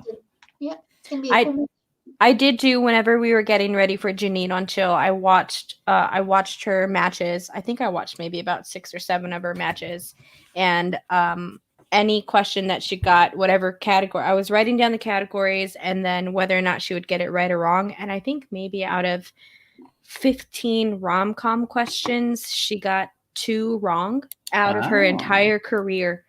From the rom-com questions that she was asked, she got 2 wrong. So my money's on Janine for this one. 100%. right. I don't know. Like, it's kind of, Dean says it that McCouga's an X Factor. I don't know what McCouga knows. I mean, nobody thought that Drew Ghai knew much about it, but he schooled. That was one of the reasons he beat Dan Merle, was because he had those rom-com questions. So I don't know. Be interested to see. I do think Janine's probably got the biggest edge. Brianne, though, also has a good. I don't know. I don't know who to pick. Yeah. My money's on Janine. I think from what we can see in other matches and just what we know on paper, stats wise, this category is Janine's, and I think she's got it. Yeah. But I don't put anything against anyone else. I think everyone else is going to do just as well. But if I had to pick a winner, just stats wise, it's Janine. If I had to put money down, I'd probably put it on Janine. But Brianne is a close second for me. Brianne is a close second as well. I would agree. I do too. Let's see what else we got. We got the 80s action comedy match. Tom Dagnino versus John Kaiser. That should be a fucking blast of a match. That's just going to be fun to watch. So entertaining. I don't care if any questions are answered right or wrong. I don't care. I just want to see the promos. I want to see the after match talk. I want to see the banter. That's my. But I bet it'd be surprising because I bet you they're both very well versed in the 80s action comedy. I bet you they will. I think they're going to excel in it. I think it's going to be one of those times where they're going to get to double digits. It's not going to be like a Dagnino Burnett match. I think it's going to be a good fun match. I'm going to predict. Oh no, God! I was about to say I was going to predict Kaiser, but I stopped myself. I'm like, because Dagnino just surprises you in these matches sometimes. And he beat Kaiser in the Manager Bowl. He did. So. That's exactly what I'm talking about. He did beat him in the Manager Bowl. So I don't know. I feel like this is Dagnino's one wheel slice house, so to speak, like that he could do really well. I'm gonna say Kaiser, but I'm gonna say Kaiser, but it's close. I'm gonna go with Kaiser. Kelsey, what do you think? I honestly don't know. Both of them surprise you with what they know sometimes. They're both so amazing. Also depends on like how far into the bits are they gonna go. Because like sometimes if you're like really into the story and the banter, you miss things just even if you already knew them. So like who's better at doing both too? So since he's a close dear friend, I'm gonna say Kaiser. I think he's got this. But it's hard for me to vote against the exchange as well because I like them too. I am very much also going for Kaiser in this. I don't know if any of y'all have seen some of the random things that Kaiser does online, but he has this weird like wealth of knowledge that just sits right there. Oh yeah, absolutely. So I disagree with you, Paul. I don't think that this is the one category for Dagnino. I think that's the Rocky slice. I think it's going to be anything in that sort of category. It's a Sly Stallone. No, it's a Sly Stallone thing. Rocky's a part of the Sly category. So like Sly Stallone is 80s action. That's the kind of thing that Right. But I also think that there are more movies that are involved in that. If just look at everything that we heard about Kaiser and Big Trouble in Little China. Do I think that Tom Dagnino has seen Big Trouble in Little China? Absolutely. Of course I do. Do I think that John Kaiser can answer more questions about Little Trouble or Big Trouble in Little China? Absolutely 100%.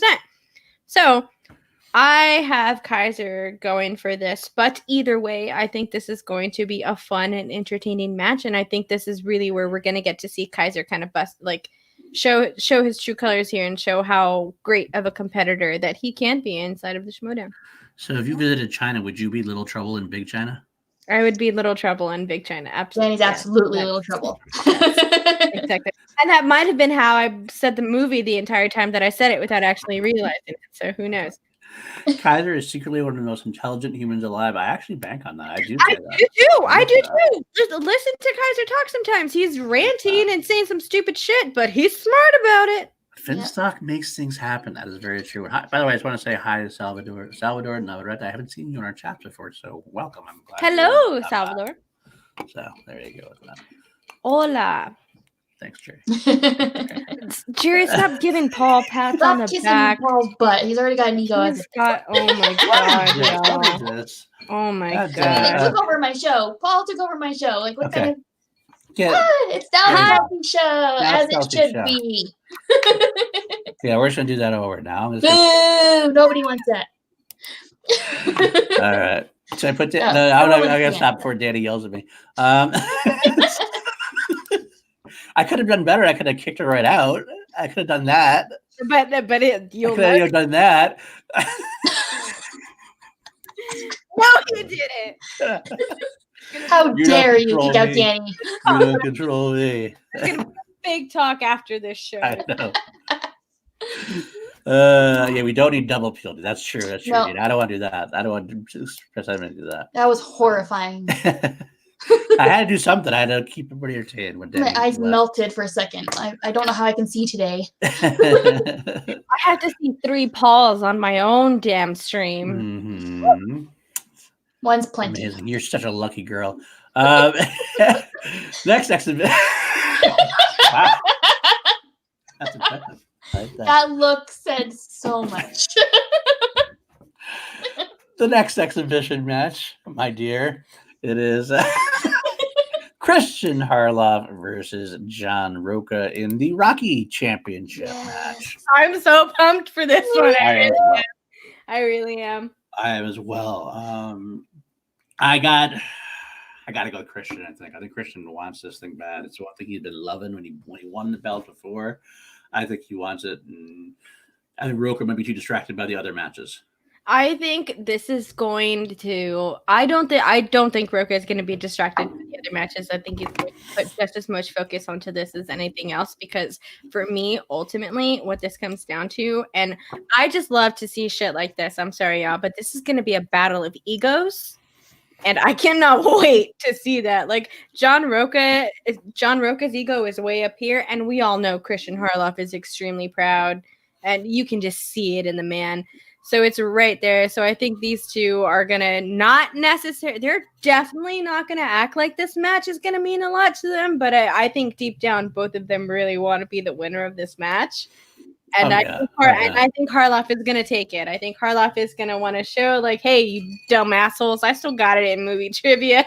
Just to talk shit to all of us, not anything against John Roca, because I think John Roca is gonna give him a match. But for sure. I think Christian Harloff is gonna go out there. If he decided to go into a match, I definitely think he's gonna try to go into a match that's gonna give us a good one. But that's an issue. That is an issue. You didn't even know the Creed matches count. The Creed movies count because they do. They're part of the franchise. So. Yep, it's true. I got in I do a movie trivia thing at my work for like fun because we're in quarantine. So I'm like, I have an activity we can do. And I got in an argument because I said a trivia question that included the Creed movies. And it's like, they count. They definitely count. Definitively count as part of the franchise. Yep. All right, we got the Jurassic Park Championship match between Perry Nemiroff, Cody Hall, and Craig Gainier, the Barbarian, whom we wish well. I know his wife is undergoing some issues with her health, so we do wish her well as well. But this should be another good match. Of course, we had a great match last time with Perry and Cody, so we should be able to see how this one rolls off. Perry did win, I believe. So, what do you have on this one? I don't know. I'm going Cody Hall.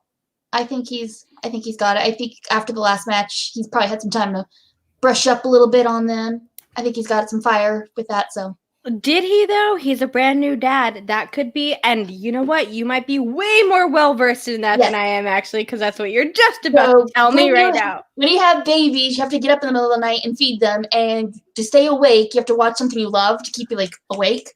So like I watch certain movies like 10 times because they would keep me awake, so I wouldn't fall asleep in the middle of the night trying to feed my kid. So that is the perfect time to binge Jurassic Park if that's your thing. Makes sense. I want to go Barbarian. Yeah, I knew you were gonna do that. Yeah, get it. That's kind of who I was going for too, though. He's so good. I mean, the only problem is that it's a specific franchise. Is it franchise or just the original? I don't even know. Is it? I think it's the franchise. It's the franchise, like all. I thought it was last time. I don't see why it wouldn't be. Like, I know that I've seen these arguments on Facebook and stuff like that about Jurassic Park matches. I think I saw someone do a stream about it or something. But Jurassic Park matches and how if it was only about the first one, yeah, I would watch it because I want to just know these questions or just answer and play along to these questions. Right.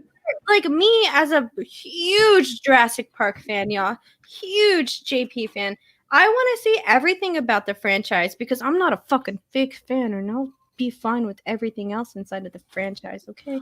So I think questions about the entire franchise are going to be great for this, and I think that's how they did it last time, right? I feel like it was. It was a while since we watched it, but I think it is. I think it was the whole franchise. Yeah. There's nothing wrong with Jurassic World, y'all. It's fine. Let them answer those questions. So I totally would. Cody has a baby. Perry's got this. See? I mean, but you don't have babies. Talk to the parents. We have. Exactly. Because that's what I see. Like I hear parents talk, and y'all are both parents, so y'all can tell me. But I hear parents talk about all the time about how they have to watch these certain things. Where I'm like, why don't you just put on stuff that you want to watch? Like, I don't get why you can't do that. But I'm not a parent, so I don't know. I do. I put on what I want, and they watch it with me. That's what I say. So. That's what I mean, which is why I feel like Cody could have the advantage in this because he does have the parental time to just fucking watch shit that he just wants to watch. I just saved the porn for later on. Thank goodness. Yeah. Good to know, Paul. PLD has experience in this matter. Oh, awesome. Big shout out. I would just like to send a big shout out to PLD because Paul Denuzio did not do it, but PLD did it. That's the only way that we got ZAFLERTINFLOUSE on till the action tonight. So big shout out to PLD. Thank you. That was I will give credit to the Cinefanatics as well. Chris Adams kind of mentioned it at one point, saying it'd be kind of a cool idea at one point, and then I just kind of took it when, you know what? It would be a good idea. Then we just kind of threw everything together real quick. So I'm just glad that they could. I'm glad that ZAFLERTINFLOUSE made himself available, and I'm glad that David B sent me the music. So I am old. I am. You're not. I'm not. It's not wrong. Not wrong. And what Paul's saying is we're idea stealers.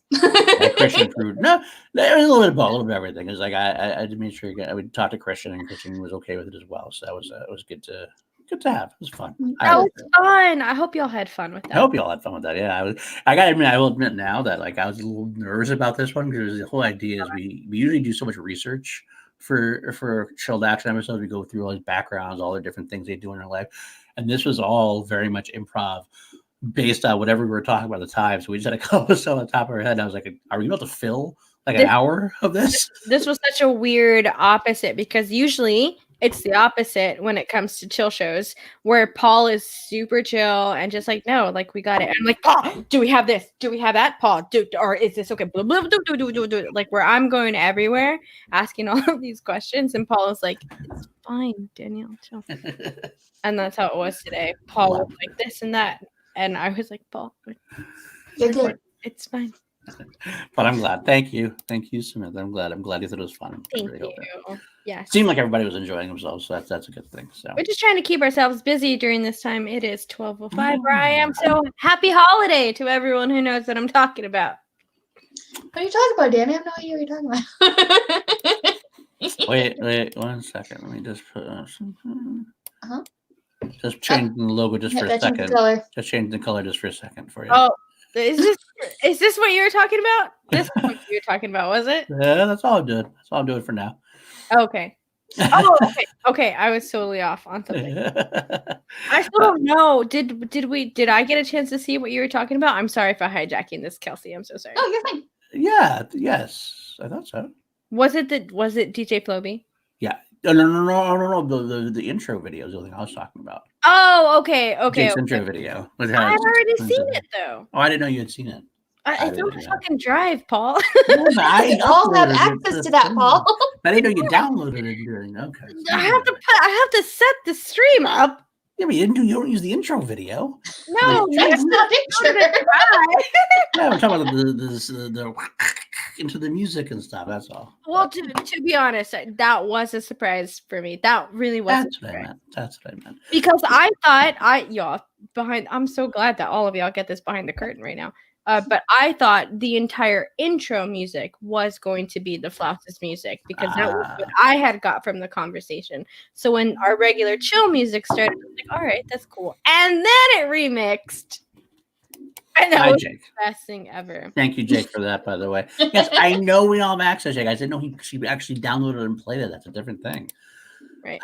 Anyway, we're totally hijacking Kelsey's show again. Sorry, Kelsey. I'm used to it.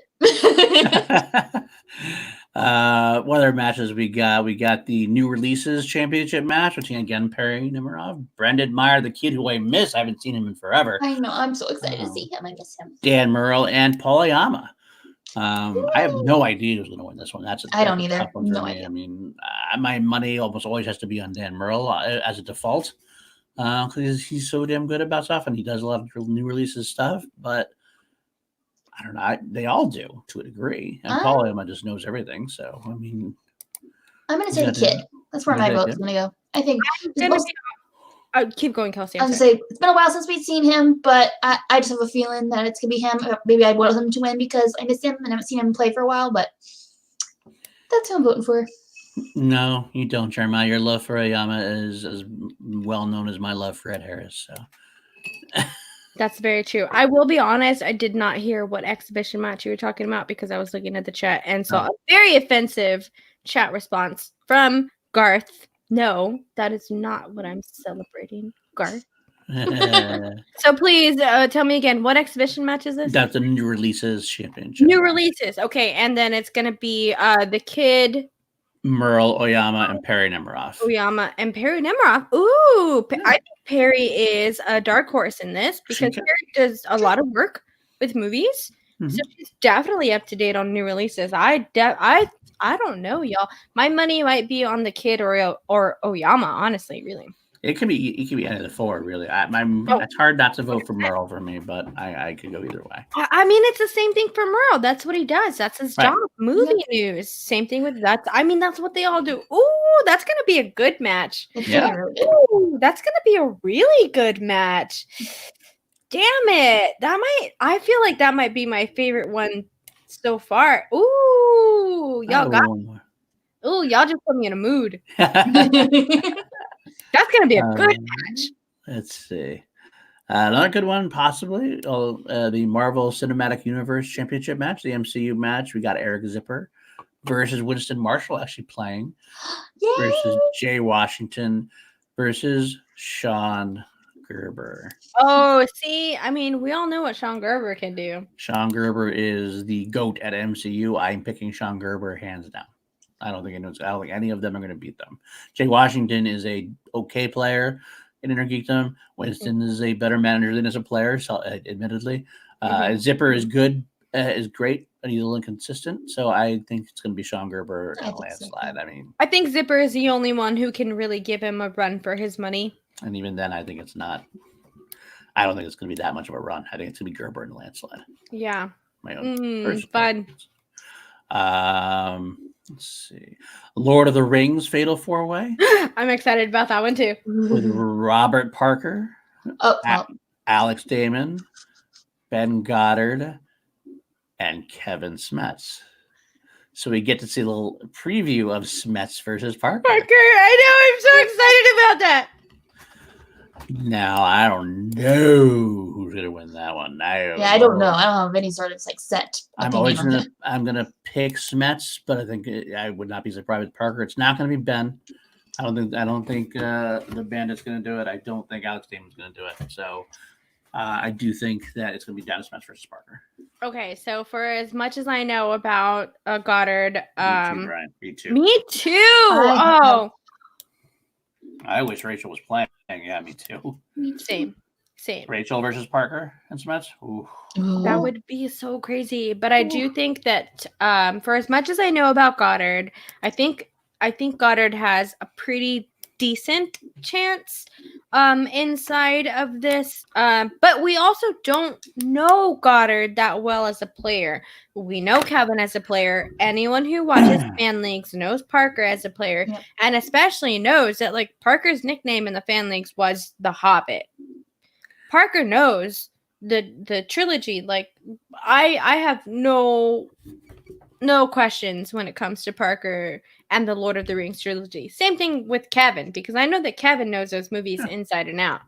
So those are definitely the two that I have there. I think that Goddard is definitely the dark horse in this, just because we haven't necessarily seen him play. I think for me personally, I think Goddard is one of those people that like picks like one thing and knows everything about it. Like you can put me in any trivia ever from things that I feel comfortable, Office, Parks and Rec, and stuff like that. It doesn't matter. I might do okay in those. I know I would crush it in a Game of Thrones trivia. Like I know that I would crush it in that specific category. I feel like it could possibly be the same thing with Ben Goddard. I feel like this might be the category that he could crush it in. I will disagree with you heavily. I think if I remember correctly, I could be having an old moment with some Jack Daniels in the brain, but I think he spun Lord of the Rings or Middle Earth during his last match, and did not do very well in it. Like he counted as a strength, but he was not doing very well with it overall, and not nearly the point that Smets or Parker would do. So I don't think it would. Although I will also say that Alex Damon might be more of a dark horse than Ben Goddard, because knowing him like I don't know him like I know other people, but he's such a Star Wars guy. I'm a Star Wars guy, and I know Lord of the Rings is probably a close second as far as Star Wars goes. It seems like a lot of crossover between those two fandoms. So I think that might be his. I wouldn't be surprised if that's his number 2, so to speak. I've heard that he knows a lot about Middle Earth stuff. Like I don't remember where I had heard that, but like it's been brought up that he said that that's one of his strengths. So it's honest. Okay, I feel it's going to be Parker. Personally, I think it could be either Kevin or Parker, but really, it just depends on the questions. I feel like just depending if the right questions come up, we could see Damon or Ben take it. We'll just see. But my money's on Parker. I agree. like I said, I will never root against Kevin Smets. So obviously, I have Kevin Smets for this round. I think Parker is definitely gonna give him a run for his money. I think Goddard's gonna come up in here, but I also will not discount Damon at all. Okay, fair enough. The next one we got is the James Bond Fatal 4-Way. That's going to be Mr. Mike Kalinowski. That was my chair also, but Sure was, Danny. it was my like a chair. robot or something. It was my chair. Sure was, Danny. Sure was. It was totally my chair. Mike Kalinowski, Emma Fife, Brad Gilmore, and Tim Franco. And I got to tell you, I have Franco taking it. I didn't even see that. I see that now. Not because he's in the chat. My pick would be Tim Franco. I think he's going to have this hands down. He's going to wipe the floor with Mike like nobody's business. And it's going to be a disaster waiting to happen for Mike, I think. He's very upset. Very upset. I think you're playing up the Mike part of that. I do. I also have Tim Franco on this. I do. I honestly do. Emma Fife is a surprise competitor inside of that. Yeah. Wow. But I would love to see what she does. I would love to see what any of these people do for this category. But legitimately, I have Tim Franco in this. I think Tim Franco's going to do what he does with Bond, and I think that he's using this category to really prove himself in the Schmodown to show that he's got a broad range of knowledge, but also a niche range of knowledge. So I think when you can really prove yourself to show that you know a lot about a lot of things, but also you know a shit ton about one thing, I think that's an important thing, especially in like inner geekdom categories. I don't know. I don't know much about Fife's I don't know Bond. about Fife's knowledge with Bond. I don't. But for me personally, I do have Franco. I do have Tim Franco taking this. So I grid and filled out from memory. 150 facts. He missed 4. So I think we got a good place there. Yeah, I definitely think it's between Franco and KO. Mike, I feel like has like a fire right now. Like we saw, like just like this. I feel like Sense spectacular. Like the fight, like the energy's back. Like seeing him, with his energy against Ghai and things like that. He's got the swagger back. And does he though? I think so. Because I feel like he had that match against the Corruption versus the Family, and while Corruption won, it felt like he was still rusty, and that it was Chance that really brought him to victory. I feel like Mike's not quite back yet, and maybe I'm wrong. I just didn't feel like he had the swagger as much as he needed it back. So maybe this will do it. He's been at home with nothing to do but watch Bond movies if he wants to, and I don't know. I don't know who it's going to be, to be perfectly honest, but someone's got to root for Mike here. I'm not going to let nobody on this panel root for Mike. So, Tim Franco's very disappointed in you. He's very upset with you. So, yeah. Yes, I did. It's me. I kick her from the stream all the time because she gets mad. She's coming back now. So, all right, I'm going Tim Franco there. So, the next one is one of the ones I'm actually very excited about as well. The Back to the Future Fatal 4-Way match. I know. I think we'll win that one. Yeah. Obviously, I bet we all have the same answer. There's only one right answer for this, right? Kevin Smets. Oh, I forgot Kevin was in this match. Well, we're not gonna all agree. I forgot Kevin was in this match.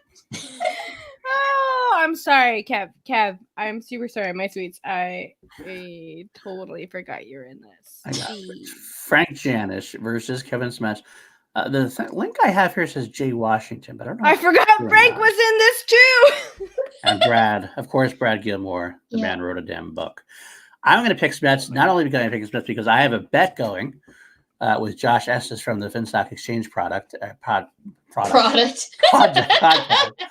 Finstock Exchange podcast. Josh Estes and I are going at it. He has Brad Gilmore. I have Kevin Smets. It's a financial bet and a praising on each other's streams. If the boat wins, I'll have to praise Josh Estes of the Finstock Exchange podcast. If Kevin Smets wins, he has to pay me and praise call/chill to action. So Smets, bring it home for me, baby. Bring it home for me. By But I think he's going to win anyway. I do. I think Gilmore's good. He wrote a damn book. He obviously loves the thing. But he's not really played many matches. I don't think. He's not like, I mean, there's a difference between knowing like book knowledge and getting the question right. Yeah, there it is. That's what I thought. I thought it was Mark and Draco. That's why I don't know. I don't know why I'm looking at this wiki thing I got. It says Jay Washington, but I thought it was Mark and Draco as well. So hopefully it is Draco. So. I know that there's a promo that Nerd Chronic put out about the exhibition matches, and it does like show everyone who's in it. But I can't remember any of those. I'm so sorry. Garth's obvious. That's right. Because I couldn't even remember that Kevin Smets was fucking playing in this match. I don't care who was playing because it's gonna be Kevin Smets versus Brad Gilmore. The only thing that matters at this point. I feel bad because I adore Kevin. I think he's one of the best players in the universe. I feel like I've been rooting against him every single match this time. But I'm going with the boat. I mean, he wrote the book. He's been watching these movies probably on repeat, writing his book. He's living in that mindset. So I've got the boat winning. Brad Gilmore literally wrote a book about Back to the Future. Brad Gilmore is also a Texan. Brad Gilmore is in Houston. I don't know what else I can say about Brad Gilmore other than he is the boat, and I had nothing but confidence in it. Did you just throw Kevin Smith's name in my face right now? That is it. That he's going to lose to Kevin Smith. Yeah, you did. And then look, and here's the deal. Here's the deal. I think y'all are all tiny bit discounting Frank Janish on this. Look, have you seen Frank Janish in our Call to Action trivia match? I think Spence beat him, didn't he?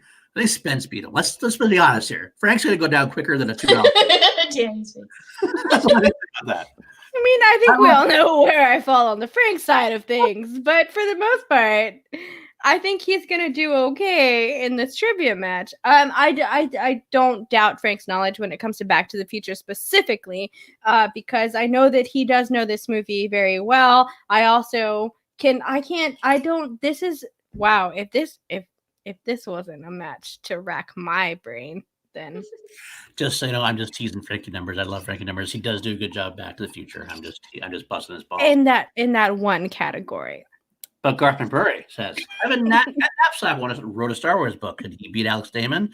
I don't think so. Everybody else want to take me on? Everybody else is saying shit in the chat, but I'm going to go with Kevin Smets. I'm sticking with Smets. Man, I don't know. This is where, Kelsey, who do you got? I have the boat. You have the boat? See, I have the boat. I don't want to pick. Can I not pick for this match? Nope, you got to pick.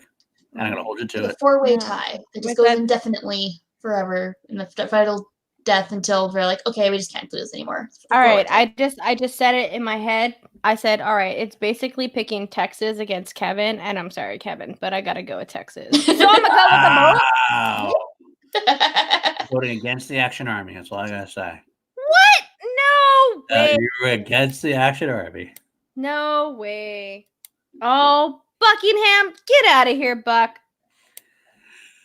And Jay, no, Brian, I think we discussed. I actually think it's not Jay. I think it's going to be Mark and Draco. So yeah, don't necessarily really know who that fourth is. I'm not. I am 99%. I don't want to pick. I remember Action and Draco said that in Roxy's chat. Actually, but there's no one else in the whole Schmodown world that I could think of that I would put that other than Kevin or Brad, that would be the top tier. And legitimately, Frank, I think Frank is number 3 in this whole category. I really have faith in Frank's knowledge when it comes to Back to the Future. So fair enough. Okay, we got the horror match. Oh God, I don't even know some of these people, so I don't know. We do have William Bibiani, Mark Andraco, Mark Riley, and then James A. Janis, Janisse, and Chelsea Rebecca. I don't know them very well, so I know it's hard for me to pick.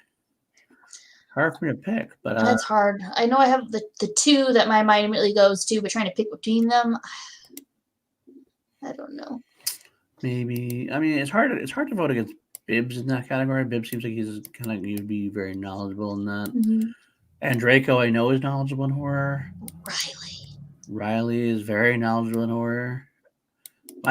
without since I'm only going to be able to pick between Bibbs and Draco and Riley because I don't know the other two at all. So I will say that of those three, if one of them were to win, then I would go with Bibiani. I think that's what my gut says. My gut's saying Riley. I think Riley's got it. I would go with Riley. I love Riley. I absolutely love Riley. So I would not be unhappy with that at all. I think I have a lot of faith in Bibiani. I think Bibiani is going to do very well in it because I don't discount Bibiani and his horror knowledge at all. No, not at all. Not at all. Is that Brian? Is that from the Back to the Future one? Is he not in the horror one as well? Is he not in either? Is that possibly what happened? I don't know. I haven't heard that. So, So I don't know. And no Classy Clark. I would like to see Classy and Clark. Yeah, but you know what? I hope that we do get to see her doing a lot more commissioner stuff and doing maybe on the desk too. I love Clark on the desk. I do too. I really do. And that is the last exhibition match we have. That is a stack. That's gonna be so great. I am looking forward to that for sure. Me. That's where I'm going with too, Bibbs. I think he has more knowledge than Riley does, honestly. I do. And he's better. I know. I definitely agree with all of that stuff, but I just have. Thank you, Brian. Thank you, Brian. Just the Back to the Future match. So it must be in Draco. It might be Jay Washington in the Back to the Future match then. Good to know. Ooh, that'd be interesting to see Jay in that. I would like to see how well Jay does in that. I think Jay has always proven himself to me to be I don't want to say this out and being a mid-level player. He's just kind of guy who knows some stuff, but he's never going to be anyone who's going to be challenging anybody for any big things. He's just a mid-level, mid-card kind of guy. Jay is good entertainment value. Yeah. Jay's got that loud mouth that allows us to have a lot of fun in the showdown. Okay. All right, Kelsey, that's all that. So what do you want to do? All right. So I'm guessing it's time to move on to the next segment, which is, if I can find it, Call to the Network, where we talk about the cool stuff we've got happening on our show this week. So, guys, what is happening tomorrow? It's so weird to do this. We just had a chilled action today. And then here we are. We have tomorrow. We have another chilled action going. And actually, do a lot more research on this one because I'm a little behind because of the FLERTIN FLOUSE. So, but tomorrow,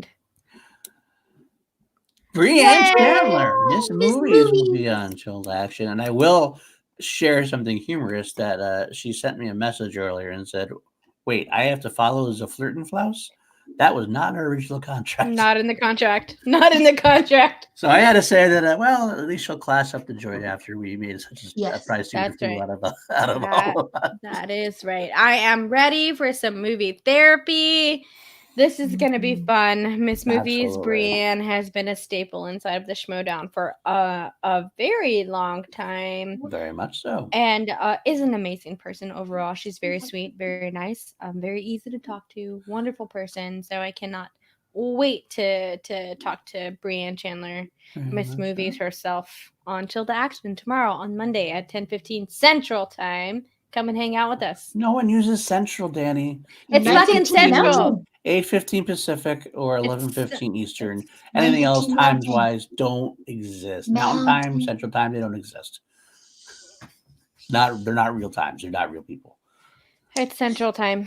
Y'all, Brienne Chandler will be on Chill to Action tomorrow night on Monday at 10 Central. At 8:15 Pacific, 11:15 Eastern. 10:15 Central. Come and hang out. 10:15 Central. Anyway, we also have a couple of other chilled action we can announce. We can announce definitively the one next week after Brienne. We'll be bringing on Bobby Gucci himself, Finstock, Back of the Mask, coming on to Chill to Action. And then we also have we can't guarantee that there are going to be shirts on during that. That's true. My shirt is definitely going to be off. Just a heads up. I haven't decided in the room while watching that show. I haven't decided where I'm going to go with that yet. So that would definitely bring ratings. I'm not going to lie. Not gonna lie. We don't know if we're gonna have shirts or pants on. That's true. But Paul and Bobby Gucci will definitely not. So. As Captain America says, whatever it takes. Whatever it takes. Whatever it takes. So we're about to see America's ass on Till the Action. Yes. Next yes, Monday. indeed. Not this Monday, but next Monday. But Brianne Chandler definitely. And then this week on Schmobates, we have a very big Schmobates as well this week. I got the thumbnail in there, I believe, right? We do. I am so excited for that one. As of right now, I am the co-host for that one. I don't know if that will change at some point, but for right now, at least, it is me, and I am so excited. Action Army Civil War continues. Yeah. Alex is just putting the matchups that Alex has been setting up on that show are just so crazy good. It's just I can't wait. It's gonna be amazing. I don't know. Well, actually, that's not true. I know who I think is gonna win, but I might get a lot of crap, so I'm just gonna not say anything. Wow. I'm not sure who would win. Like, I feel like this is a match that could go either or. Wow, Kelsey, your allegiance is that strong. Luckily, I'm not voting, so it's fine. I feel like my allegiance isn't even that strong. Wow. That just means that I automatically know who I'm going to go for, because if you're going to stronghold the Bateman team. Well, see, you're voting, though. You can't go in with biases. I'm not voting, so I can't have biases. Wow. Besides, we are outnumbered. Team Bateman is outnumbered in this group. For good reason. For a good reason. I honestly think that Ghai's going to win this. I think Ghai will be. Ghai is more. This is why. In a debate match, the question is, if you ever watch those two argue, I think Ghai is more impassioned about his argument, and I think he sway people with his arguments that way. But here's the thing. Ben's got knowledge on his head. Ben knows the game. Does knowledge Ben matter? knows how to argue. No, it doesn't. But what matters in this specific, in this realm, like how we judge, how fans are going to judge it and how they vote, is who has the better argument. It's not whether or not the argument wins over or whether it's smarter or anything like that. It's who's able to articulate their argument better. And that's absolutely nothing against Andrew Ghai. Andrew Ghai, I've been a Team Ghai person since day one. It's not a thing, but I'm just saying. Ben Who do you got? Bateman. Who do you got, Danny? Ben knows how to talk. I just Who do know you that Ben have, knows how to Danny? talk. Who do you have, Danny? Team Ghai or Team Trader? Oh, no, Team Snickers. That's what needs to happen. A surprise cameo from Snickers. Snickers just barks a couple times, and everyone votes for Snickers. That's what it is. That's really what it is. No, I don't know who's gonna win this. That's why it's gonna be so fucking fun. I don't know the questions either. To be fair, I don't know the questions. Just remember, Andrew Ghai saw Jake Yakoveta throwing out the Champs Legend shirt, and he still hasn't been forgiven. So Andrew Ghai is gonna watch this episode, see you say you don't have faith in him, and he's going to remember it. But Ben's been extremely forgiving for people who have been totally against him and then suddenly root for him. So, like, who's going to forgive you if you make a mess up? It's Ben. Ben is more forgiving. Are y'all watching? Team Ghai is taking over the show, and it's going to be Team Ghai no matter what happens. Are y'all watching this right now? Are y'all watching these devils and these angels on my shoulders right now? Trying to tell me which team to go over to. Wow. It's Team Ghai. That's my girl. All right. I'll be good. If you're going to put me in a corner and you're going to make Baby say something, Baby's going to say Team Ghai, okay? There you go. All right, good. Kelsey, you're wrong. And it's okay. I'm sorry, Kelsey. It's not your fault. It's not your fault, Kelsey. It's not your fault. Well, no. It's not your fault, Kelsey. It's not your fault. Damn it. Oh, man. Damn it. Cursed is foiled again. But that's all we have, I guess. And, now we're on top of Kelsey. Jeez. That's what she said. That's what she said. Sorry, Kelsey. I had pretty much how it always is. It's fine. I'm used to it. It was right there. I'm always under you, too. Wow. Okay. All right. Kelsey, my heart. Well, no. I guess we are going called Action After Dark. Anyways, So that's all we have to predict, I think, for this show, for our calls and network. I think that's everything, right? Yep, just that we'll be back next week for live. So we will see you then with talking about the amazing matches that happened this next week. So that will be fun. All right, and I guess we're going to finish this up with questions from the chat. We might do a segment a little bit shorter because we had some questions and stuff when we had our amazing guest. But we'll take some questions if you got any for us. Do you have any questions for us? I mean, we're cool people too, y'all. And I mean, we're not superstar status, but I mean, we're not okay. the Flirtin' Flouse. We're not the Flirtin' Flouse. That's something. Nobody but Flirtin' Flouse is the first. But I mean, we're still on the internet. That's true. That's true. Put that on my gravestone. I don't hate Ghai. Why do you hate Ghai? Why does Kelsey? Why do you hate Andrew Ghai? What has he done to you? I hate Andrew Ghai. I just think Ben is the greatest player to ever be in Schmodown, and I support him. So, okay. So there we go. What fan leaguers should compete next season?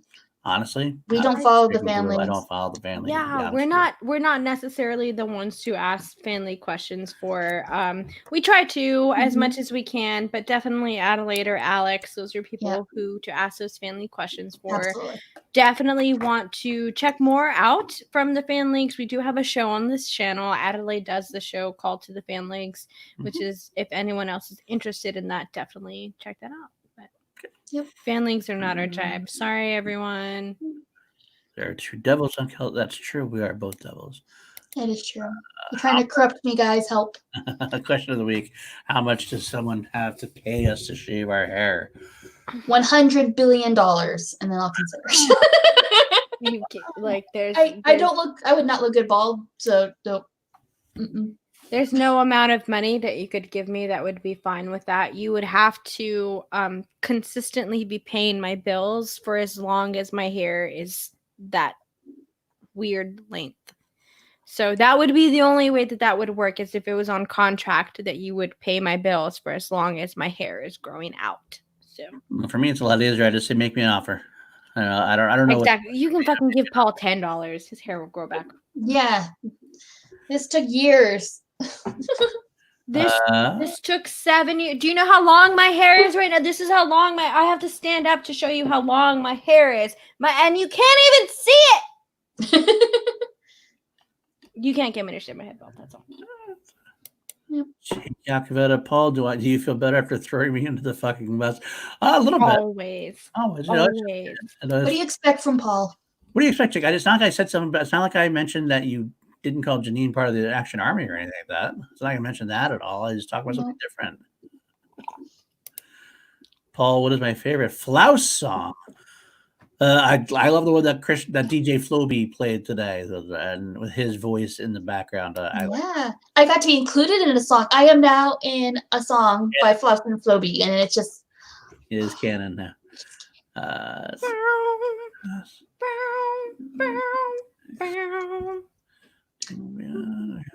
For Danny, what fantasy movie is the best? Oh, The Princess Bride or Never Ending Story? Labyrinth, Princess Bride. Never Ending Story.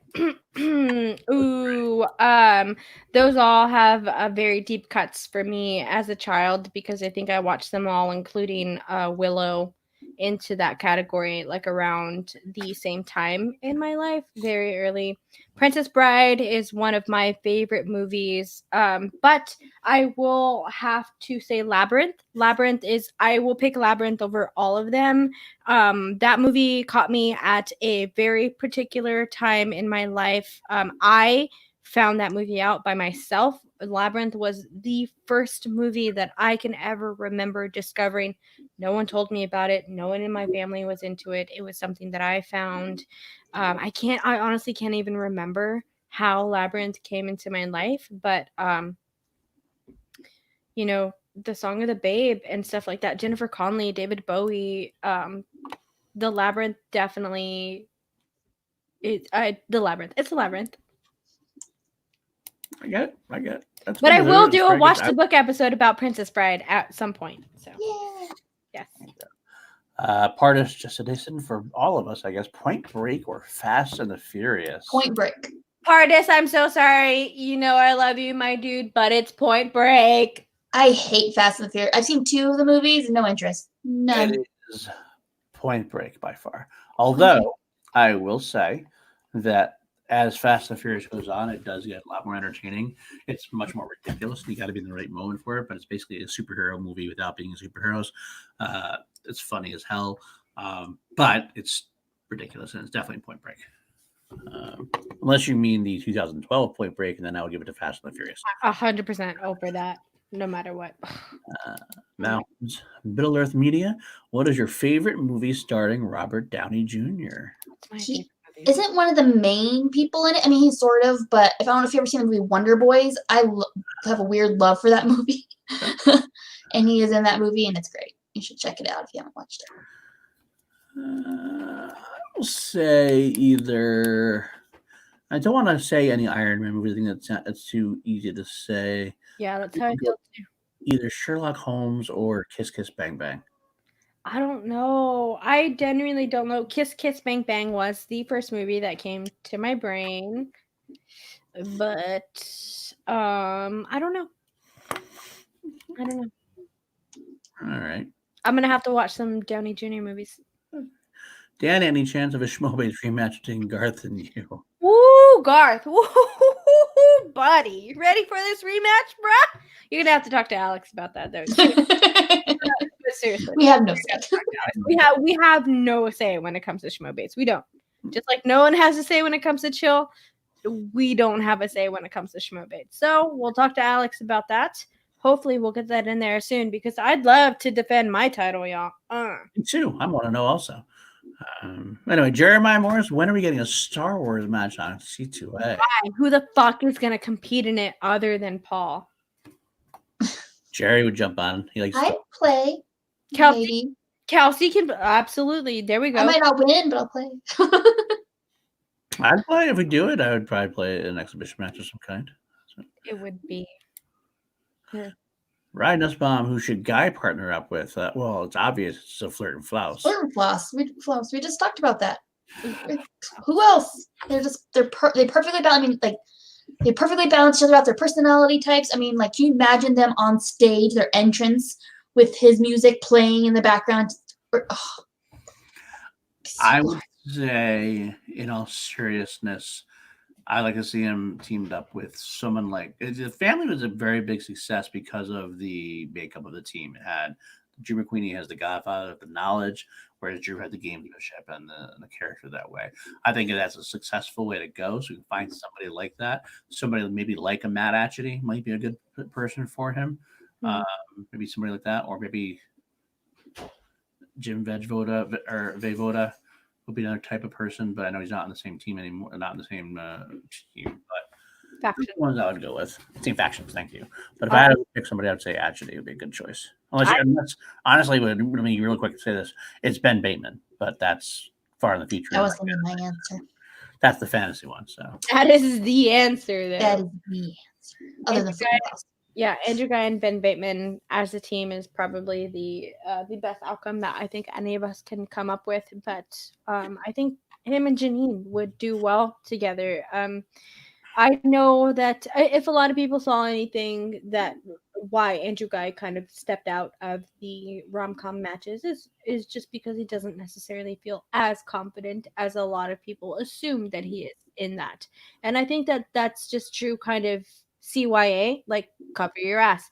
I think that's just Drew kind of making sure that like if he doesn't do that well in it, then it's fine. He doesn't have to do it because if he doesn't, you understand kind of what I'm saying. But I think that because Janine, I think that he and Janine have similar but also different enough taste that they would work very well as a team together, and I think that they would vibe well as a team together to where they would have no problems kind of shooting the shit off of non-schmodown stuff. And I think that's an important factor when it comes to your teammate to be able to have fun with them and be friends with them in a certain way that allows that relaxed vibe in the studio. fair enough.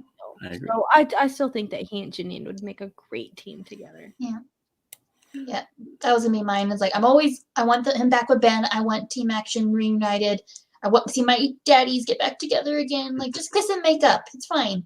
But if that can't happen right now, just I don't know. Even just gameplay aside, and things like that, I want to see him with Janine because I love them so much together. It'd be great. It'd be entertaining. 100%. Their entrances would be awesome. It would be cool. The entrances would be so much fun. Samantha Ramirez wants to know the best moment by the Flouse. Personally, hers when he won his 6th WWE belt in 2009. Do you have a favorite, Danny? Mine was when he won the Grammy for best song in 1990. Mm-hmm. So that was a great one right there. Kelsey, do you have one? I heard this rumor. I don't know if it's entirely true, but there was a designer shoe store that was burning down. He ran inside and saved all the shoes. I mean, like just hero's work. And then he sent an autographed picture to all the people whose unfortunate family members didn't make it out of the fire, but at least he sent those pictures because he cares. Oh my God. The Flouse is the fucking legend. I think such a good guy. Oh my God. My favorite Flouse moment was when the controversy happened when like Milli Vanilli, who was accused of lip syncing, tarnished for about 6 months, and then he put his skills into action. He dug out that it was really David Hasselhoff who framed him. Yes. He cleared his name, and yes, it brought the world joy knowing that he is truly the greatest of all time. So it wasn't a falsehood. It wasn't a fakery. You know what? I'm extremely proud of Zavous for not even mentioning his actual drama with Hasselhoff. Like, yeah, that was so good. So good. Such a classy man. Yes. Who wins Smet versus Parker? That's what we're talking about it for the whole thing. I don't know. How dare you? How dare you? I'm gonna say Smets, but it's. Ask me tomorrow, I could say Parker. Yeah, that's how I am too. It's just like. Ask me in 5 minutes, I could say Parker. No, I will always say Smets, except when it comes to Back to the Future. I'm sorry, kid. Okay. I just mispronounced a general's last name. Who did I? Lacavetta. Who did I mispronounce? You know who? Did I mispronounce somebody? No, I don't. Not that I noticed. I don't know what Lacavetta is talking about. All right. C2A crew, are the Goonies good enough? Always. I love the Goonies. I'm a big fan of the Goonies. I know I watched the Goonies as a kid. I do not remember it. I own it. I need to rewatch it. It's one of my favorite movies growing up. I actually had a great big love for it. I think it was the idea of the treasure hunt and the labyrinth underneath, and I had a big heart for that. But yeah. What did I say? Part of Jesse Dason? Am I wrong? I don't know. But now Pardis is mad at us, and it's all your fault. All right, Pardis. Tell me how to pronounce it then. Maybe I'm saying it wrong. I don't want to say it wrong. So Malcolm thinks Matt Kearns could be in Star Wars. I think that's not true. But Matt Kearns knows his stuff. There's no doubt about it. But I definitely would not mind facing him in a match. Questioning. How much will you partake in tonight? Will you form sentences for children action? She will be able to. I'll take that for her. She will be able to form sentences. She's a very professional. She's a professional. Wait, how much will you be partaking today? And will you be able? Oh, okay. I get it. This is obviously because we are past a midnight hour. I was very confused. I was like, what tilde action tonight? We're done. We just did tilde action. But for tomorrow, I will be fine. I did fun behind the scenes sort of stuff. I did reach out to Paul a couple of weeks ago, and I was like, damn it. We scheduled something on 420. Was not necessarily, I totally forgot that 420 was on a Monday. And I do not feel completely comfortable being blitzed the fuck out for a chilled action show. So makes sense. I will not be partaking in as much tomorrow, but tonight, after we get done with this, and definitely after Monday for the rest of the month of April, you will not be able to get a hold of me until May 1st. So fair enough. I'm sorry, pardon. You let me know how to pronounce it again. I thought I pronounced it right the first time I ever mentioned it, but I don't know. Maybe not. Why do women love Randy Orton? I don't know. I don't know who Randy Orton is. He's a wrestler. Okay, I was about to say I know I've heard that name before, but yes, wrestling. RKO out of nowhere. I do not know either because I don't know who that is. Would you rather watch movie 43 or Cats? Cats. I haven't seen either. I haven't seen either. Cats. I have a morbid curiosity about cats, so I'd pick Cats. Cats. No, you can't, Brandon. Don't run. Trust me, you can't. Favorite stoner movie? Oh, good. Ooh, favorite. Okay, look, here's the deal, y'all. I am a purist, and I will absolutely say Up in Smoke 100% first. But Half Baked is also one of my all-time favorite movies. Abba Zaba, You My Only Friend. If anyone has ever had a Big Chew, I've never had an Abba Zaba before, but Big Chew is basically the same thing as an Abba Zaba. So anytime I get a Big Chew, I always like to just Abba Zaba, You My Only Friend. So that's also a good one. Half Baked is one of my favorite ones. How High is a fucking favorite stoner movie of mine. I love Redman. Redman and Method Man. You really can't say one without the other, really, truly. But I love both of them as rappers. Their music when I was a lot younger was super influential to me. So to see them on How High was hilarious. I had so much fun with that. I also really love to watch Super High Me with Doug Benson. It's a documentary. It's not necessarily a movie, but Super High Me is one of my favorite things to watch because I love documentaries in general. So documentaries are a big thing for me. So to be able to catch stoner documentaries are a lot of fun. And I like Doug Benson. So I think that I have a lot of fun with that. But I also really like Jay and Silent Bob. That's a great one. Which one? Don't Be a Menace. Oh, the first one. Jane Silent Bob Strike Back. Oh, Strike Back. So that one in particular, Boo Boo Kitty Fuck is hilarious to me. I think watched it today. You watched it today? I did. It's so good. So I'm trying to think of any other stoner movies like right off the bat, but I can't. Those are the first few. Don't Be a Menace to South Central also. Those are the first few that kind of come to my brain. Do y'all have any stoner movies that I have mine. I actually watched it last night. I don't know if it technically counts as a stoner movie, but it's a movie about marijuana. So it's called Reefer Madness, the movie musical. I haven't seen it. It's so good. The music is so catchy. It's like Reefer Madness, turning all our children into hooligans and whores. Like it's like this whole like scary, like marijuana turns everyone into zombies. So it's like supposed to scare children, parents, and your children smoke pot and things like that. But it's a musical. Got Kristen Bell in it. It is so fun and so ridiculous, and I love it because it's a musical too, and I love musicals. So. I can see people in the chat. Harold and Kumar, Dazed and Confused, definitely, absolutely. Those are great. That was actually my choice. If Dazed and Confused count, yes. That would probably be my choice. Either that or Jay and Silent Bob. So. Or what? Or Jay and Silent Bob. Jay and Silent Bob. So. Yep. Any of the Jay and Silent Bob movies, to be honest with you. Have you ever looked at the back of a $20 bill? Have you ever looked at the back of the $20 bill on weed? Oh man, Jon Stewart. That's Jon Stewart's part of it. It's hilarious. Jesse Dawson. Dawson. Remember the guy said that on the stream earlier today. Dawson. Jesse Dawson is in Dawson's Creek. Mm-hmm. All right. Good night, Jerry. Good night. I think we're all gonna. Biodome. I saw Biodome in there also. That's a great movie as well. I do love that. I know that Tank Girl isn't necessarily a stoner movie, but if you think about those kangaroos, like you could, and you watch that movie stoned, it's definitely like a movie for stoners. So watch Tank Girl high. Snowpiercer is a good movie with that hair. Oh, I love Snowpiercer. Oh, it's so good. With that hair. So anyway, is that it then? I guess. Huh? Mm-hmm. Sorry, Kelsey. Nope, you're fine. I just want to say to Samantha, it's on Amazon Prime. So you can go check it out there. It's fun. I love it. The music's great. All right. Well, I think I'm so sorry. Grandma's Boy. I don't know how I forgot Grandma's Boy. Grandma's Boy is one of my favorite movies ever. Garth, oh my God, thank you for saying that. I cannot believe that I forgot about Grandma's Boy. But Grandma's Boy is so fucking great. I love that movie so much. Grandma's Boy is one of those weird like date movies. Like that's how I kind of judge people that I'm dating. Like if you don't like Grandma's Boy, I don't think that I can date you. So solid strategy. I think we Fair all need to enough. have those. Fair enough.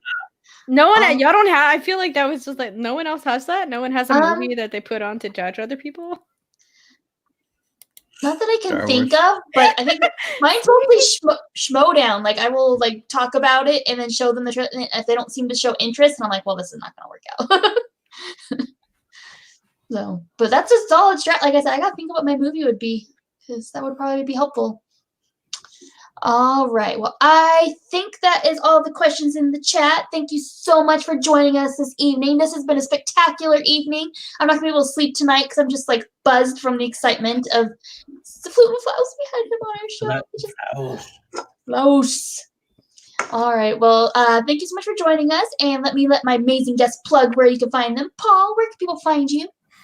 At Paul_DeGeneres on Twitter. You can also find me on Chilled Action every week.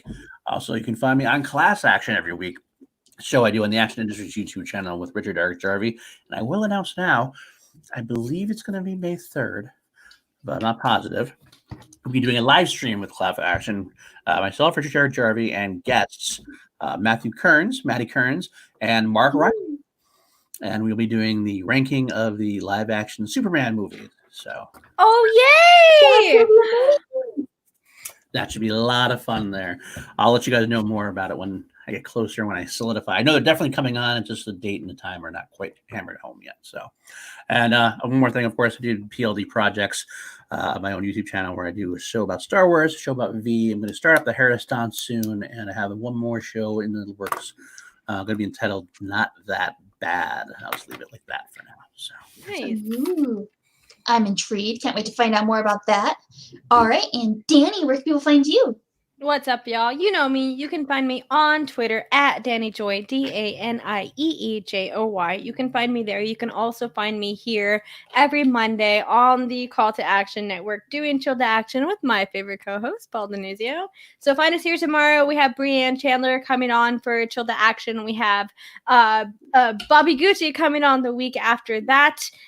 Very special event for Star Wars. And then Andres Cabrera the Monday following that. So be on the lookout. You can also find me on my own personal channel. Once I get to 100 subscribers, then I can make my domain name. So if you all want to help out for that, that would be great. I would really appreciate it. You can find me there doing my show called Watch the Book, where I go and I analyze books and there are movie adaptations and stuff like that, the similarities and differences and other little tidbits that you may not have known. Also, TBRs, a lot of booktube type of stuff going on in there. So TBRs, hauls, wrap-ups, different things like that. You can find me there. And as always, on here.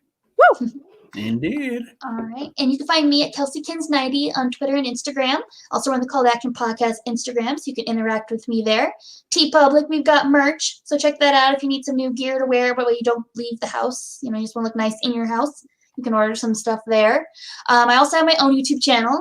I'm trying to get to 100 subs so I can have a YouTube name that I can just say and not have to like send to people. So that would be great. So if you can help me get to 100 subs, that would be awesome. I do Harley Quinn reviews, trailer reactions, and live streams. I will probably be doing another live stream this week. If you are interested in being a co-host guest on my show, let me know. I'm probably going to do it Thursday night, I believe. So let me know if you're interested. Had some amazing guests on my first episode for sure. And yeah, you can always find me here. You'll find me here next week on Call to Action Live and occasionally on Schmobates. So can't wait to see you. I'm so sorry, really quickly. And as Dean Morgan says in the chat, I do have a Twitch channel. And later tonight, y'all, I am trying to go live on my Twitch. So if I do that, then I will send out a link on my Twitter. So go and check out for that. But tonight, I am trying to go live on my Twitch. Just And so also May 1st. May 1st is Watch the Book, right? May 1st is Watch the Book. Yes, absolutely.